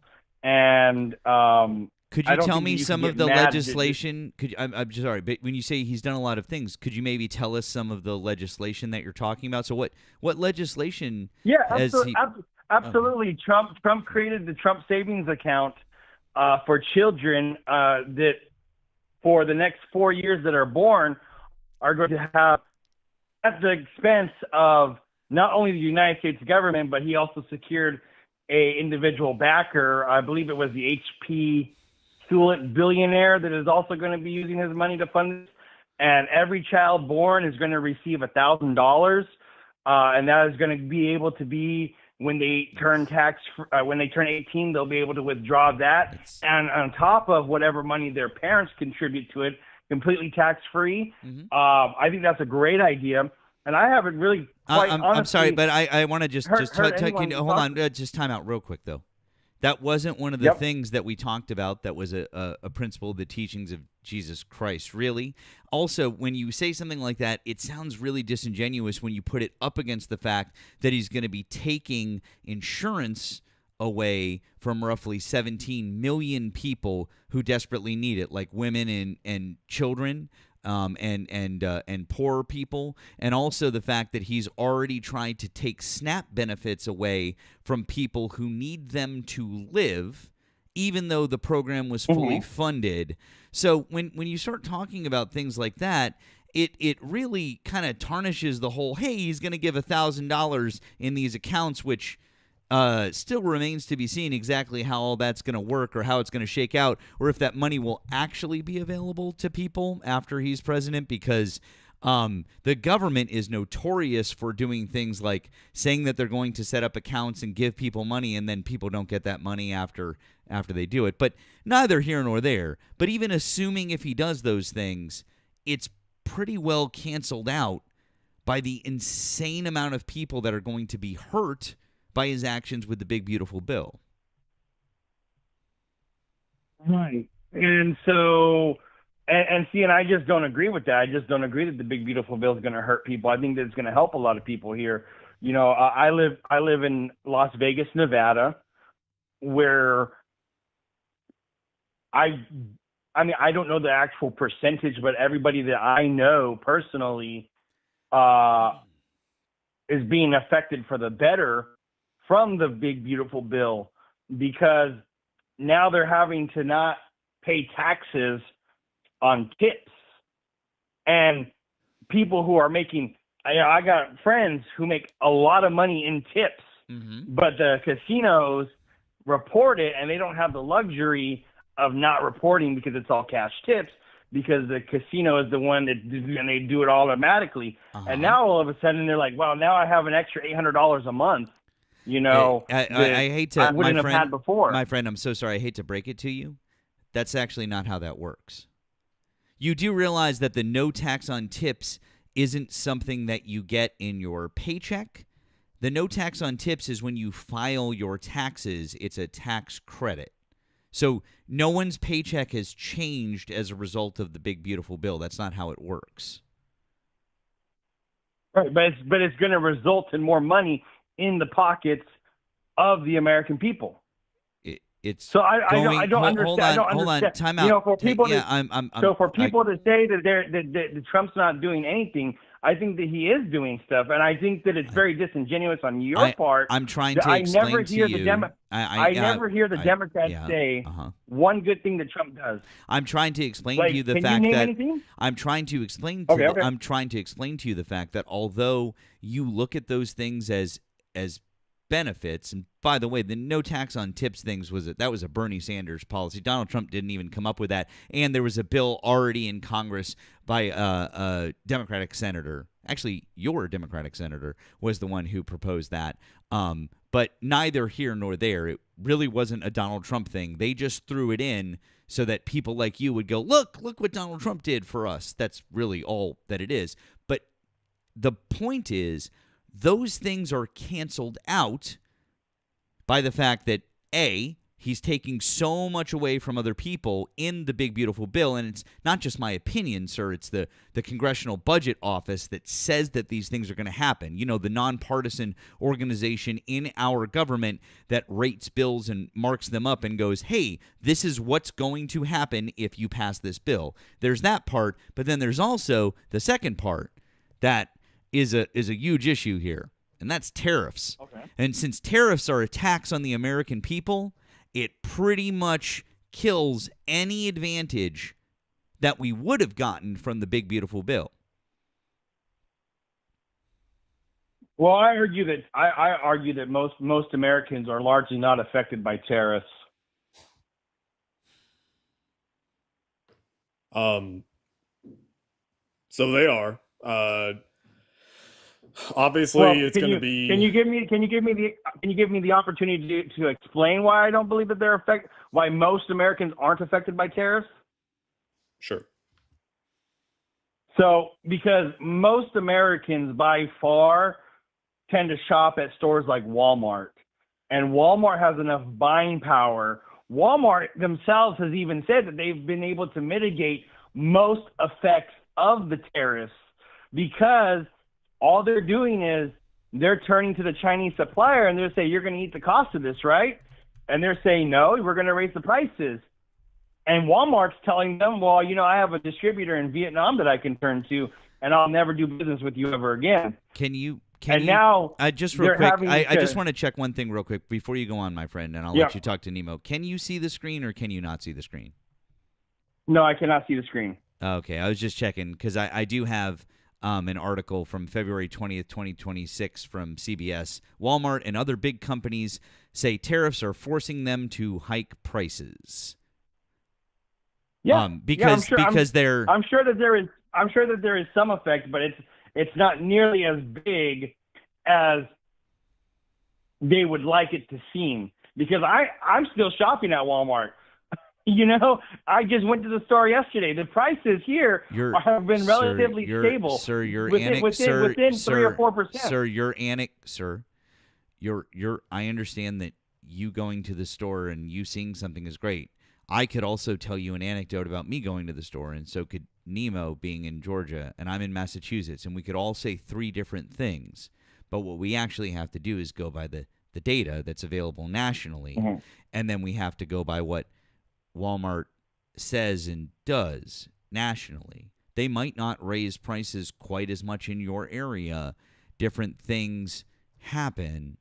I don't know what to tell you, but what I can tell you is that I don't know what's going on at your Walmart, but I can tell you that Walmart themselves says we're raising prices. Here's how we're raising prices. Why would Walmart come out and say, we're raising prices, here's how we're raising prices, here are all the goods we're raising prices on, if they weren't raising prices?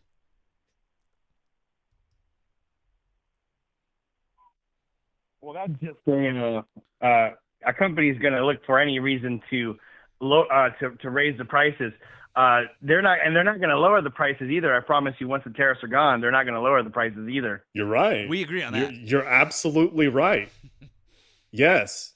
That's why tariffs are bad, because they give companies here, like big companies like Walmart, Amazon, Target, whatever, it gives them an excuse to raise their prices.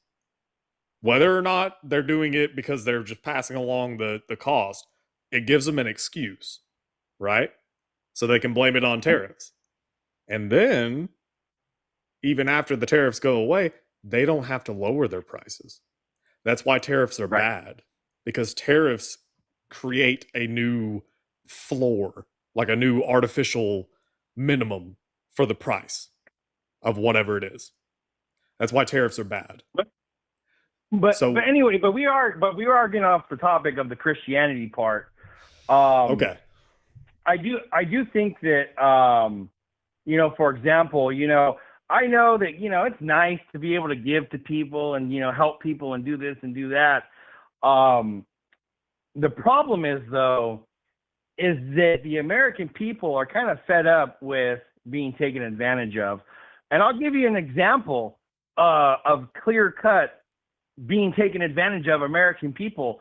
New York City has a huge problem. Mondami, who ran on, I'm going to make everything free, and then he gets into office and he realizes, oh shit, I have a $12 billion deficit, and this has to be addressed. He didn't run on making everything free.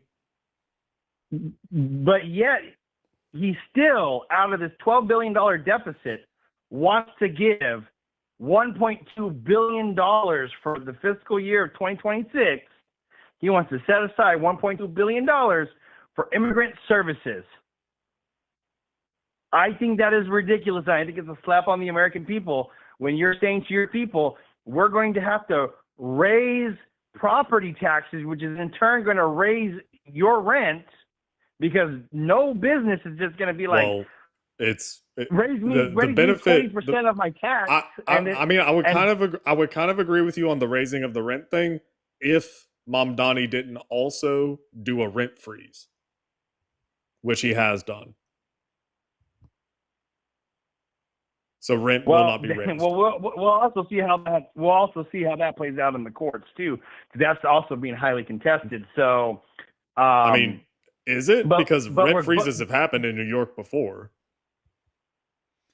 He's completely within his rights to do a rent freeze. It just takes the majority of the city council, dude. There's I don't know what you're talking about. There's no legal battle to be had. Okay. If the majority of the city council says it. But also, I don't understand what Nemo said. Like, Mamdani didn't promise for everything to be free. What did he promise to be?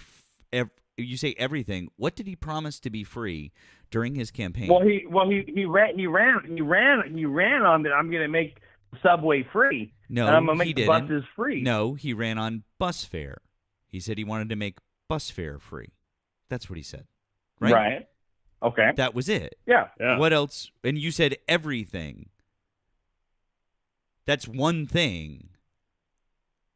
Okay. And it's a big thing, and it's also estimated that it's in the billions of dollars of fare that they have every single year generated. No, it's not. That's a lie. I'm pretty sure it's. I'm going off memory here. It's not. I think it's 600 million. It's actually, and maybe even a little bit less, because the New York City entire subway system, the entirety of the MTA, is maybe what you're talking about, not just the buses alone. That would be insanity. The buses, in New York certainly generate revenue, but not that much. So no, I lived in New York City, by the way. But anyway, the point still remains. Regardless, New York City is facing a $12 billion deficit. They don't know how they're going to generate the money. Sure, they do. They want the governor to bail them out, but the governor's not going to bail them out because she's coming up for re-election. So Mamdani's proposed a billionaire tax, and I think either separately or maybe also still just be the same thing, a wealth tax. And then I think also there was an additional tax that he had proposed. Mm-hmm. Well, he had warned everybody months and months and months and months ago. He said, I want to achieve whatever it is. I can't remember off the top of my head, a certain thing that he had campaigned on. He said, I want to achieve it this way. And this is exactly how I want to achieve it. I want to do X, Y, Z. Okay? Now, I'm telling you this now because if we are stonewalled by these people, then I will have to raise a tax instead to achieve whatever it is.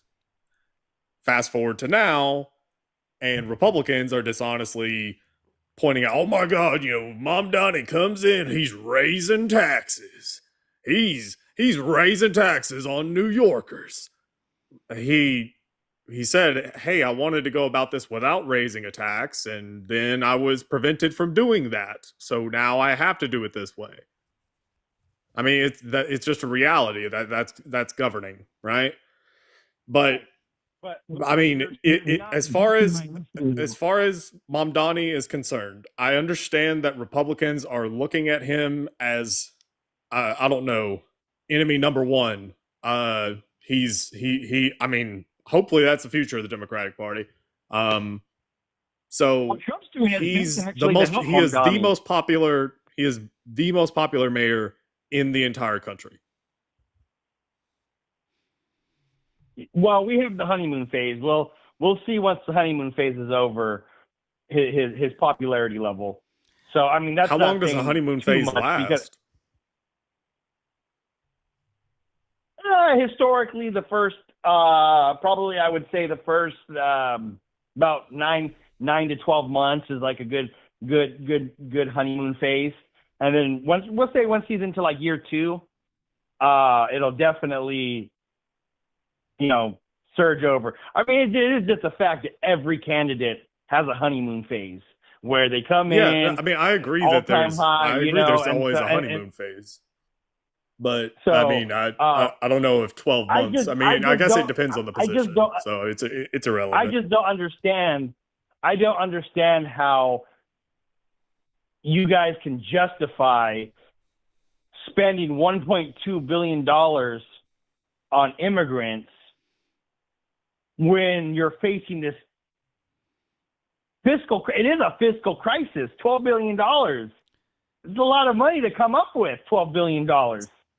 It's not a fiscal crisis, and I mean, of all places, of all cities, I feel like New York is probably it is most incumbent upon New York City, out of any city in all of America, to ensure that when it comes to immigrants, that they show up.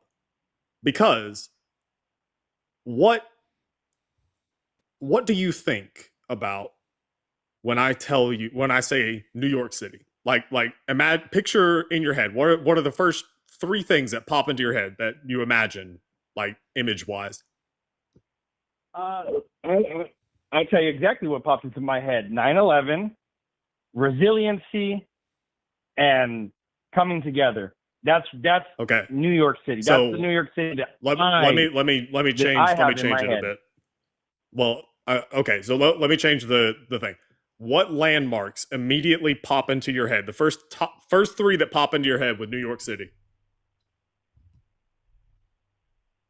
Well, definitely the Eiffel Tower is not number one. It's the trade, the trade tower. But number two, definitely the Statue of Liberty. Okay, good, right? Most people would say Statue of Liberty, right? That is going to be in their top three. The Statue of Liberty is one of those things that everybody, whether you're an American or not, they know it's in New York City, and they come to see it, right? And the Statue of Liberty, at the base of it, there is a poem. There is a little plaque. There's a poem at the base of it, at the feet of it. Okay, and it's by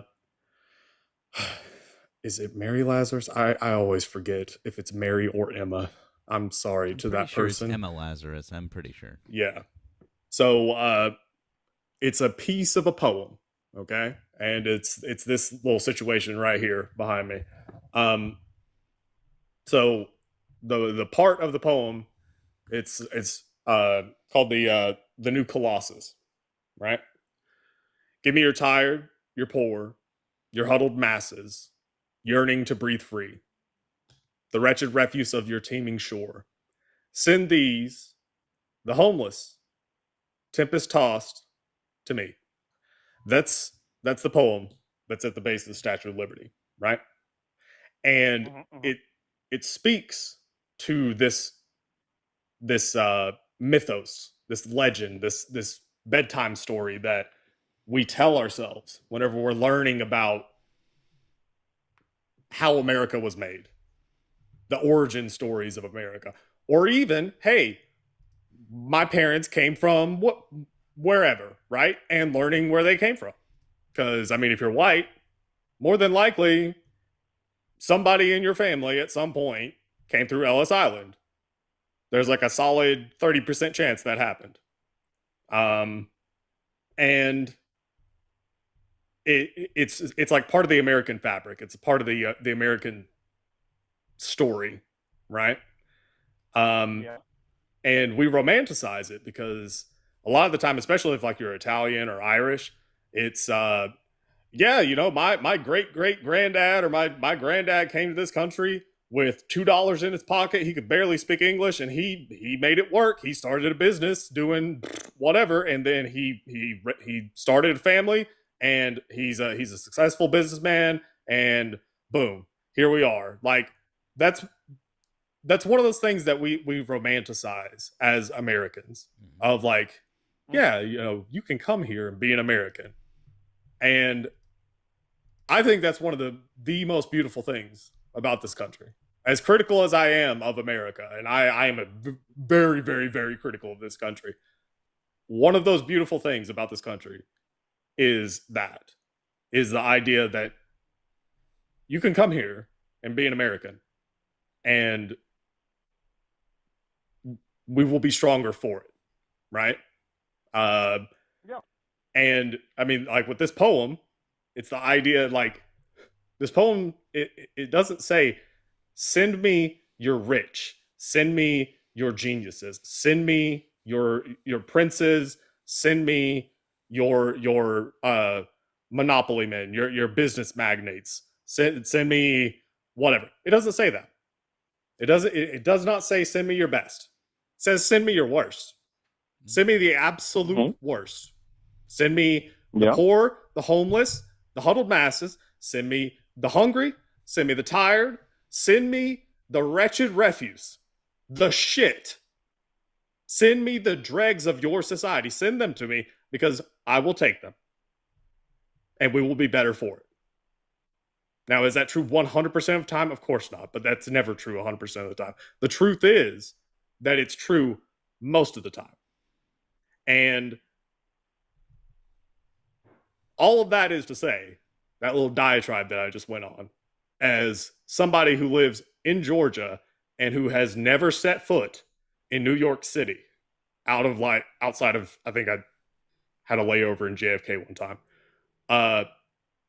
That is one of those things that's one of the beautiful things about America. And this poem if there was any one city that should set aside money for immigrants to live up to its namesake, to the legend behind the city, it would be New York City. So I don't blame Mamdani for doing that.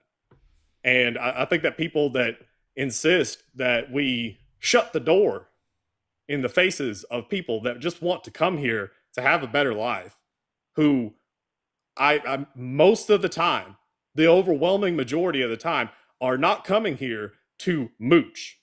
They're not coming here to try and, just leech off of government benefits, because normally they aren't entitled to them. They're not coming here to leech. They're not coming here to mooch. They're not coming here to beg. They're coming here to work. They're coming here to build a life. What do you call government-funded hotels that are often 3-star, 4-star hotels? And they're giving them a credit card. No, they're not. And can I point something out to you? Do you know about federal tax donor states? Federal tax donor states? No, enlighten me. So, you know that each state pays federal taxes, right? Right. You're right, yes. So some states pay federal taxes, like my state, for example, Massachusetts. We always pay more into the federal government than we ever take out. Like we never receive as much money from the federal government as we pay. That we're a donor state. Does that make sense? So we give more money to the federal government than we ever see back, right? Guess who else is a donor state? New York. New York is a donor state. I'm guessing New York. And do you want to know by how much? 19.4 billion dollars. So almost $20 billion. So if we're going to talk about like, oh, but New York City has a budget deficit and blah blah blah, it doesn't matter.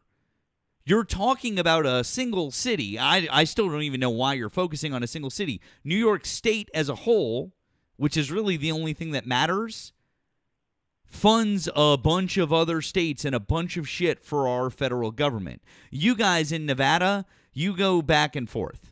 Like, sometimes you are, sometimes you aren't. By the way, this year, you guys have a budget deficit coming up in 2026, just as an FYI. You might want to be, like, worried about that as opposed to worried about New York. Oh, I'm absolutely worried about. I'm just trying to figure out why you're. I'm just trying to figure out why you're. I'm just trying to figure out why you're like all over Mamdani, like about, because it doesn't make any sense to me. What I'm over is that we in New York City, you have thousands of homeless American citizens sleeping in tents outside, and you have journalists who are interviewing them. How many people live in New York City? How many people live in New York City? Not too sure. It's around 10 million. Probably a lot. Probably it's about, around. Probably, it's around 10. It's around probably 10. about 60 million. No, it's around 10 million people that live in New Okay, York 10 City, million. give Okay, or take. Or is it closer to 11 million now? Great. I haven't seen maybe the latest, but as far as I knew, last estimate is close to 10 million. Yeah, there's going to be some homeless people. I got news for you, bud. California, they've got a ton of homeless people there. Do you know why? It's because A, they have a huge population, and B, the climate there is amazing. If I was going to be a person who is so who unfortunately had to be there and be living outside, I would prefer to be somewhere where it was 72 and sunny. That's for fucking sure. I mean, if you're gonna be doing it, there's a reason why. So for you to be like, well, there's thousands of people. Yeah, bro. And also, I've been to Las Vegas plenty of times. You got them there, too. Oh, yeah. So, again, I don't understand. Why are you focused on New York City? I still don't understand this.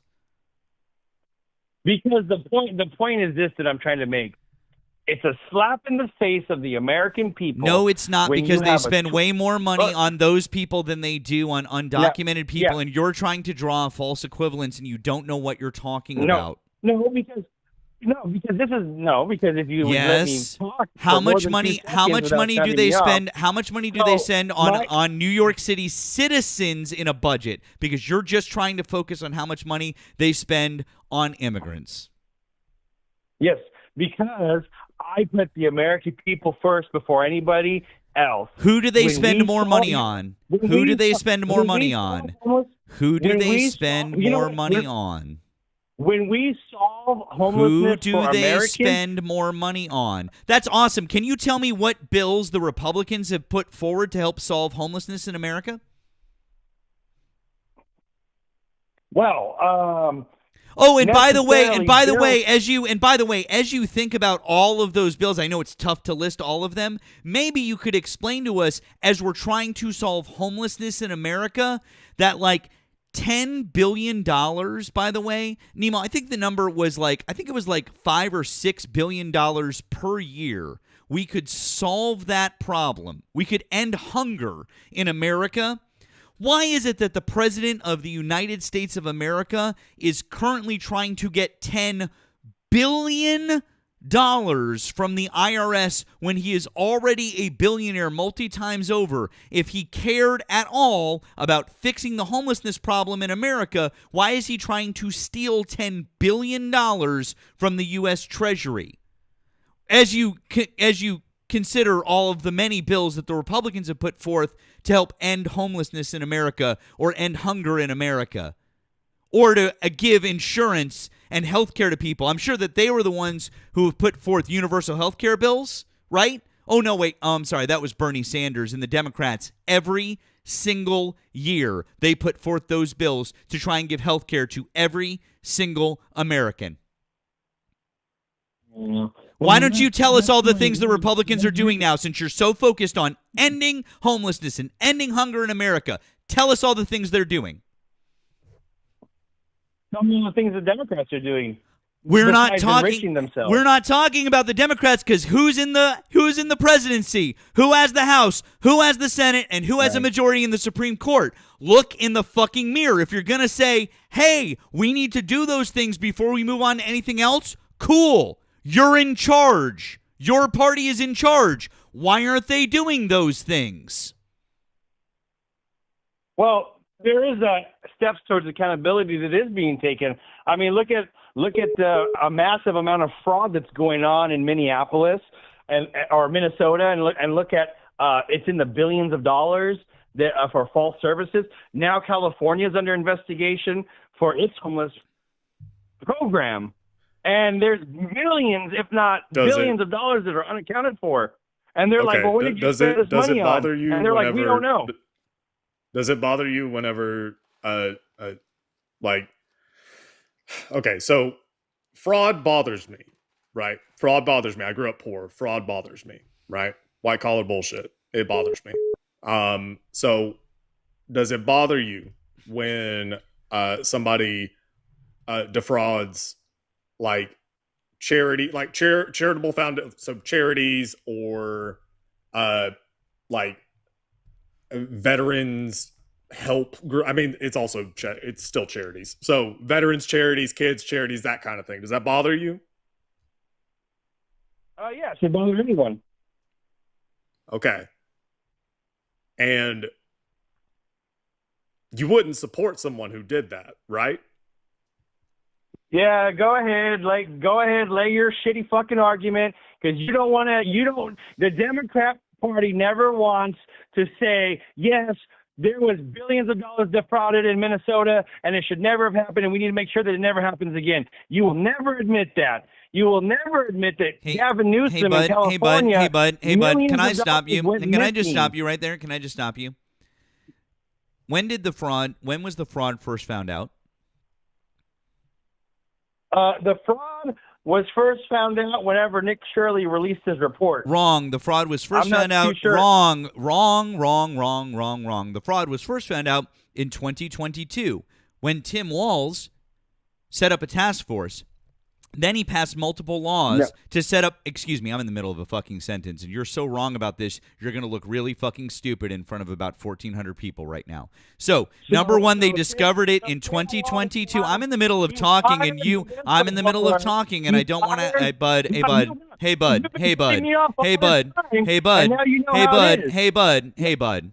Listen, I understand you're a little fucking snowflake, but you need to calm the fuck down, dude. Oh, are you upset now? You're crashing out. Are you upset now or you're whining about the Somalis? Cool. What was the name of the person who was in charge of the entire thing?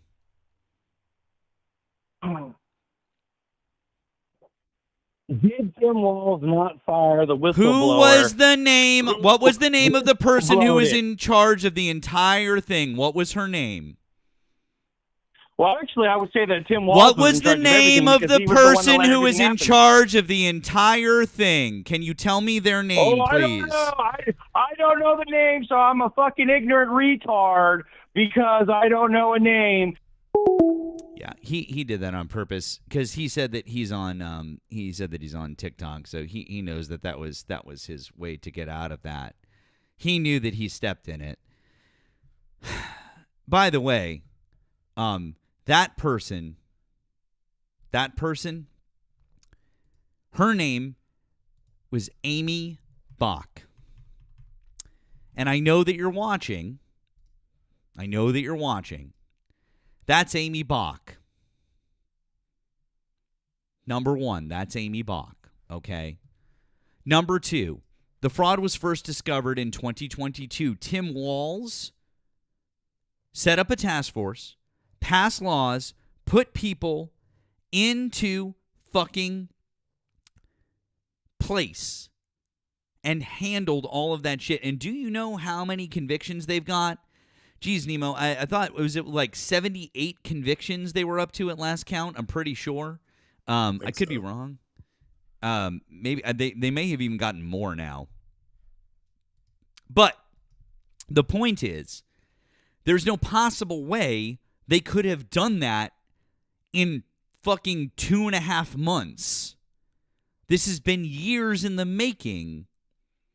Nick Shirley just made a couple of videos about something they already knew about. And you're so fucking stupid that you thought it was something that was brand new. I am embarrassed for you. As a 30-something-year-old guy, you said you were 30 years old or whatever it was. That's fucking embarrassing. Holy shit.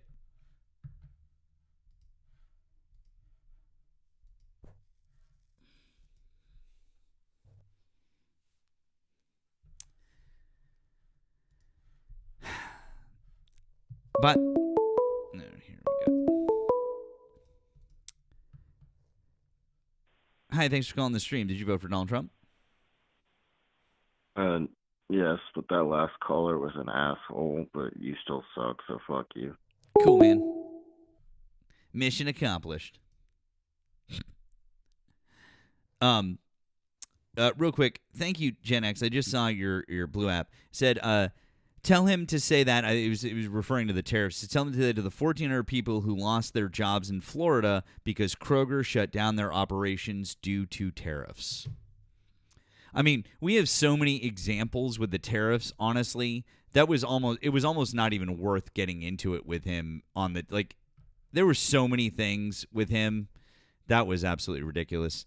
Also, want to say thank you for the 5 on the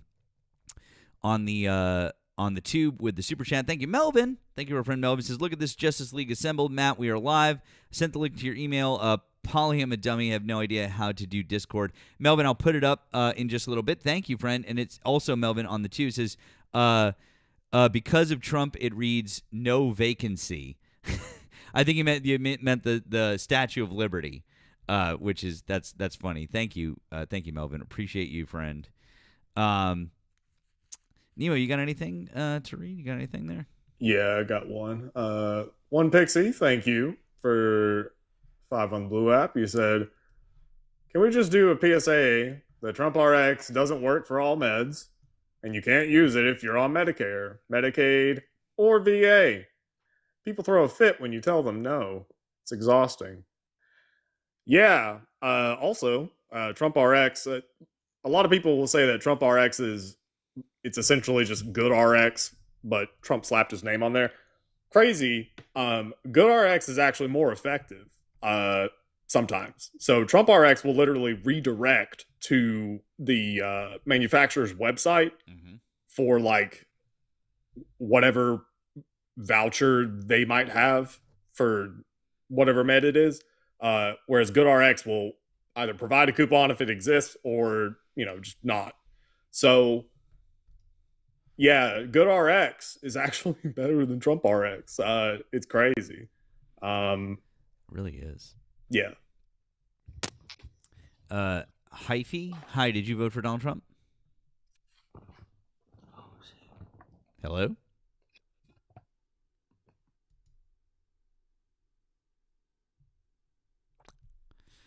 That was a little strange. We got one other person in the box here, so we don't have anyone calling. No. Sorry. Nope. Okay. That's fine. It's all good. You're fine. Yeah, that last caller, he was all over the damn place. He was like he was trying to. He started with the biblical thing, but then it was just like follow the yellow brick road into now we're talking about how Mamdani is I don't know, not a communist or whatever, and just all sorts of stuff. I mean, I think that he realized where I was going because I wasn't being overly subtle with the trap that I was laying. I mean, for anybody who doesn't know where I was going with that before homeboy crashed the fuck out, Donald Trump defrauded kids' cancer charities and veterans assistance, or I guess veterans charities. He defrauded them. Oh, also the apparently the Holocaust Memorial Museum thing that too defrauded them in 2016 during that campaign. Yeah, that's why the Trump Foundation was shut down and why he cannot conduct business in the state of New York. Yeah. I have to be honest with you, I was a little disappointed that he didn't harp a little harder on the you bring up like the millionaires tax and stuff like that. I really love throwing out the millionaires tax stat from Massachusetts. It's one of my favorite things to do. Real quick, thank you. Let me be paid. Let me be. It says, thank you for the 2 on the Blue app. It says, funny how that last guest didn't want to bring up the Rick Scott Medicare fraud. Oof. Yeah, oof is correct. 100% there. That is correct. Guys, keep tapping that screen. We appreciate you helping out with the live goal for me, and if we can pump up Nemo's numbers, that would be great too. If you want to show additional support over here on the TikToks, you can find links in our bios. If you're over on the Tube, do additional support via links in our description down here, or if you'd like to give me a super chat, you can do so via the links below. Also, started memberships. If you'd like to do a membership, we're going to have some member-only perks. Some member-only videos. We're going to start doing member-only chats. We're also going to do member-only emotes and some different things that are fun over there. So if you're interested, that's a thing. So check it out. I have to be honest with you guys. I have definitely been very. I've been very sad. I've been very upset especially about all of the additional bombing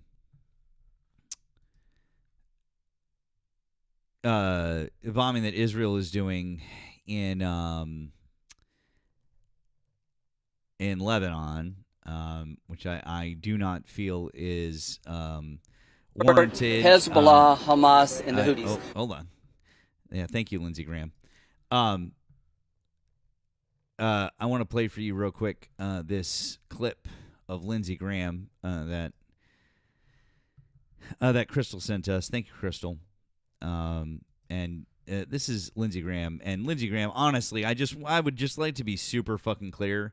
Lindsey Graham can go just fuck himself so fucking hard right here. Just FYI. And they support Hezbollah, Hamas, and the Houthis. One thing to President Trump, in case you're watching. In 1983, Ronald Reagan sent Marines and sailors to try to police and deal with the Lebanese civil war. They were at the end of the runway. Hezbollah attacked the Marine barracks, killed 220 Marines, 18 sailors, and wounded 100 others. Ronald Reagan, who I admire and love, withdrew and never did anything about it. So I'm calling on President Trump today. Join Israel to attack Hezbollah. Avenge the Marines. America never forgets. Those 220 Marines and 18 sailors' families, we want to go after the infrastructure that killed your loved ones. They're IRGC assets in Beirut as I speak. President Trump, come up with a new operation called Simplify. Fly with Israel and go after Hezbollah, who has American blood on its hands. Not only take the mothership of Iran down, also take the proxy of Hezbollah, settle the score, even the account. Now, for those of you who don't know what he's talking about, is the Marine barracks. The bombing of the Marine barracks in 1983. That's what he's talking about, which is terrible. It's very bad. Now, when it comes to Lindsey Graham, I always think of this little soundbite of Lindsey Graham from back in a simpler time when he had brownish hair and Bill Clinton was president. Impeachment is about cleansing the office. Impeachment is about restoring honor and integrity to the office. The remedy of prosecuting William Jefferson Clinton has no effect on the problem you are facing here today, in my opinion. Now, every case was tried before it got here with different results. So that's him going through the Clinton impeachment. So this, I think he was a senator at the time, and this was probably one of his first terms as a senator. Of course. But the line, impeachment is not about punishment. Impeachment is about cleansing the office. It's about restoring integrity and honor to the office.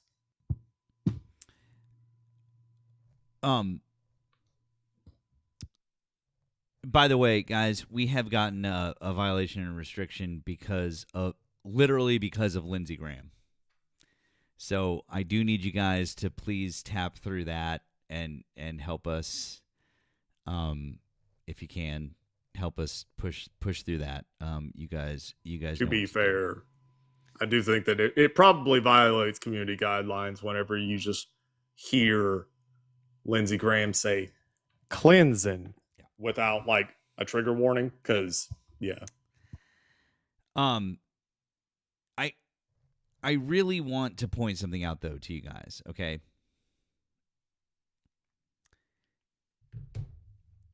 The only reason. Oh, thank you. Sure, thank you. That's fun. Thank you, friend.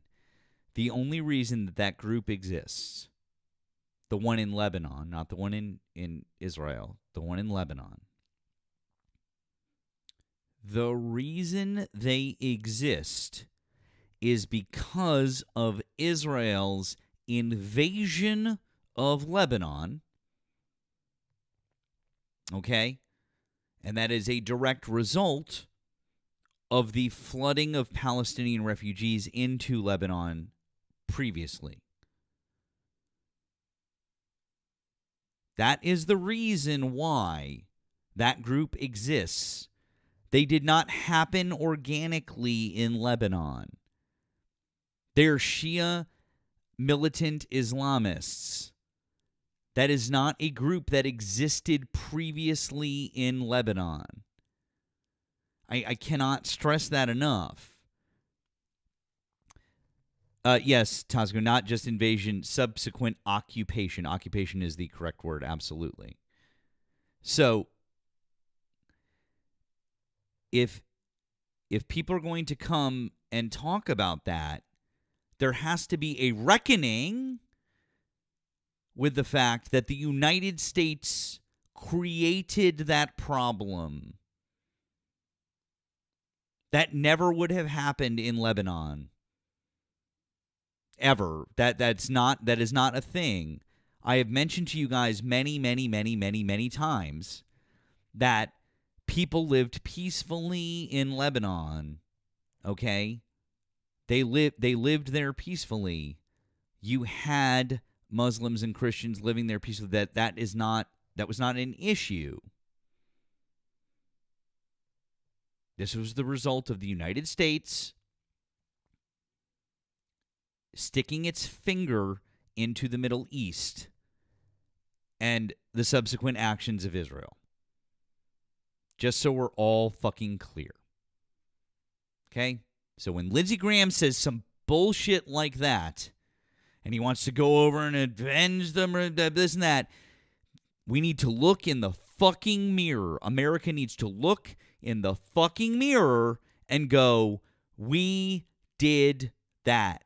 Just like we've done in so many other places in the fucking world.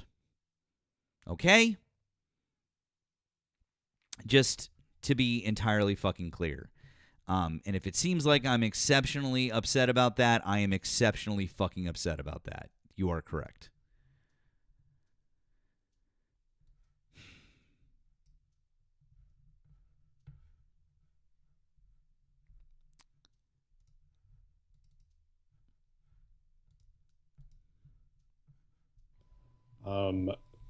Thank you, Anna, for the blue app. You said we need an exorcism in this presidential office, not just a cleansing. Yeah, I think that the last pope was trying to, and he ended up losing his life. J.D. Vance did some crazy, I don't know, exorcist standoff magic shit. And yeah, the Pope kicked the bucket less than 24 hours later. We got a new one, though. He's American, too, so he can do it in English.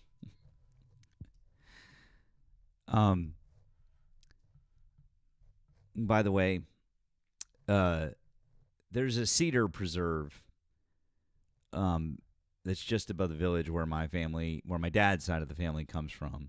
I took this picture. That's actually my dad walking along the cedars, the very famous cedars of Lebanon that are mentioned many, many, many times in the Bible and historically. But that is that's one picture that I took there. And this is another picture. This is my phone background probably for close to a decade. These are the cedars of Lebanon in Masr al-Shuf, where my family is from, and it's just such a beautiful and lush and wonderful area, filled with really beautiful, wonderful people, that want nothing to do with any of this shit, and they are stuck. They are stuck between countries that have large militaries, and Lebanon has never had its own large military because they were a French colony for so long, and they only gained their independence in the 40s, and they never had the chance to. That was just never a thing. So, Of course, Israel could do what they wanted. Of course, Iran could come in and arm a bunch of people. It's pretty fucking simple. Hi, thanks for calling the stream. Did you vote for Donald Trump? Yeah, I did. Okay, how old are you and what state did you vote in? I am 28 years old. I'm from Pennsylvania. Okay, would you like to discuss one of the subjects that we have on the screen or something else that Donald Trump is doing right now? So I'd like to discuss the war in Iran. Okay. Yeah, so I support the initiative that's going on in Iran right now. I believe that the war is justified.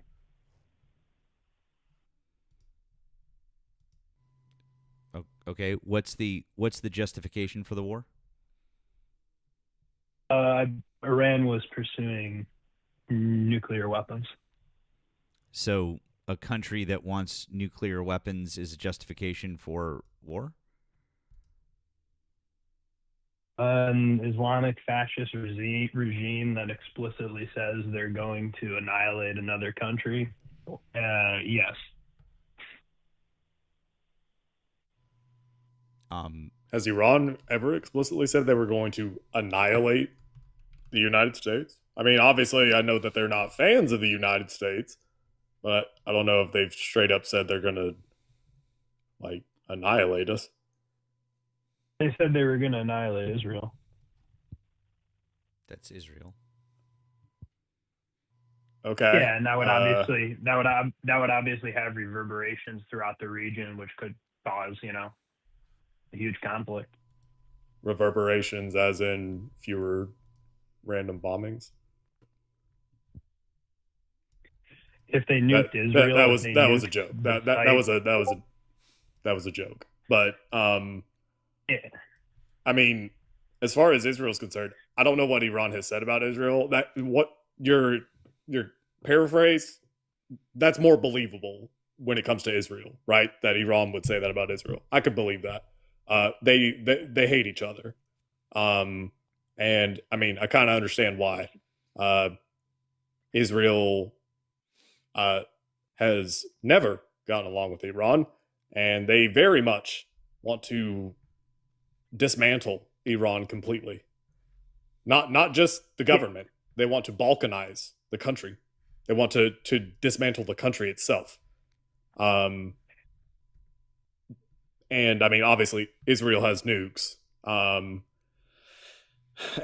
I mean, if there was anything in particular that would motivate Iran to get nukes, it's the fact that Israel has them. Ironically enough, if you were to take nukes away from Israel, I'm pretty sure Iran would any potential desire that they might have for nuclear weapons would probably go away. Yeah, I'm more focused on just the fact that Iran should not have nuclear weapons. Why not? Because it's a government driven fundamentally by a religious ideology, and I think that if you look historically, well, Pakistan is not as fundamentalist as Iran is. They don't have Pakistan doesn't have an explicitly religious imam based hierarchy. You talking about their governmental structure? I mean, they are very much a theocracy. I mean, there's no coincidence the symbol for Islam is quite literally on their flag. But also, I mean, if we're to avoid going down the rabbit hole of what is and is not sufficiently fundamentalist as far as Islam is concerned, Israel is also an ethno-state that is essentially, at least as the government insists on trying to make it out to be, governed through a religion. Yeah, but I mean, even what you said right there isn't quite accurate, right? So Pakistan is a parliamentary democracy. So elected politicians are running the government. Whereas in Iran, they have a supreme religious ruler called the supreme leader, an Islamic. They also have elected officials. jurist. But they also have elected officials. Iran has elected officials? Yes. It isn't just like a straight up dictatorship where, you know, there's a king and there's nobody else, right? So I don't know if they call it a parliament. I mean, it's essentially, it's a parliament, right? I don't know if that's the official name for it. Because like in Israel, you've got the Knesset or whatever. Iran has a parliament style government, right? Now, of course, the supreme leader, you know, up until very recently, that was a thing. Yes, absolutely. Functioned kind of like how a monarch does in, say, England. More power, more actual power with the Ayatollah, but still think of it in those terms. It kind of like a sovereign figurehead. Yeah, I mean, with all respect, I'm not super focused on, you know, like we can debate the levels of theocracy between the two countries. What I'm mainly focused on is the fact that Iran should not have nuclear weapons, and they were actively pursuing them. Well, okay, but that takes us back to the original point. I asked you why, and you said because they are you said fascist at one point and theocracy, right? And again, you can make the same argument for Pakistan, which they already have nukes. You can make the argument for several countries in the Middle East, like Saudi Arabia, which, you know, no other country in the Middle East has nukes other than Israel. But Saudi Arabia, they're one of our closest allies in the region, and holy shit, the women were literally not allowed to drive cars in Saudi Arabia until 2015. Yeah, I'm not. Ironically I'm not enough, particularly worried in Iran, go ahead. I'm not particularly worried about what women were or were not allowed to do in a particular country. What I'm more focused on is that Iran is a ideologically religious regime that wants to build nuclear weapons. That's the main core of the When you say ideologically religious regime, what do you mean? I mean that they are a religiously run society that is fairly radical. And if you look at polling, 80% of the people in Iran don't support the current religious regime, right? So it's clearly not a democratic society. And Okay. yeah, they shouldn't have nuclear weapons. So you're saying that they are governed by a religion in a strict manner. I would agree with that. And that most people in the country don't really like that. Also, I would agree with that. But I don't see that as a pretext for sending our sons and daughters to die in the mountains of some place on the other side of the planet because, I don't know, we don't like how they pray. Yeah, I mean, it's not about liking how they pray. It's about the fact that Iran getting a nuclear weapon could destabilize the region, right? So How? if you look at statements from, well, I mean, if you look at statements from like Saudi Arabia, Qatar, various other Muslim countries in the region, all of them recognize that if Iran gets a nuclear weapon, we have to get one. And that's a direct quote from the Saudi prince. So it risks the further spread of nuclear weapons. And there's a far higher likelihood that a regime like Iran would use them than, say, India or China.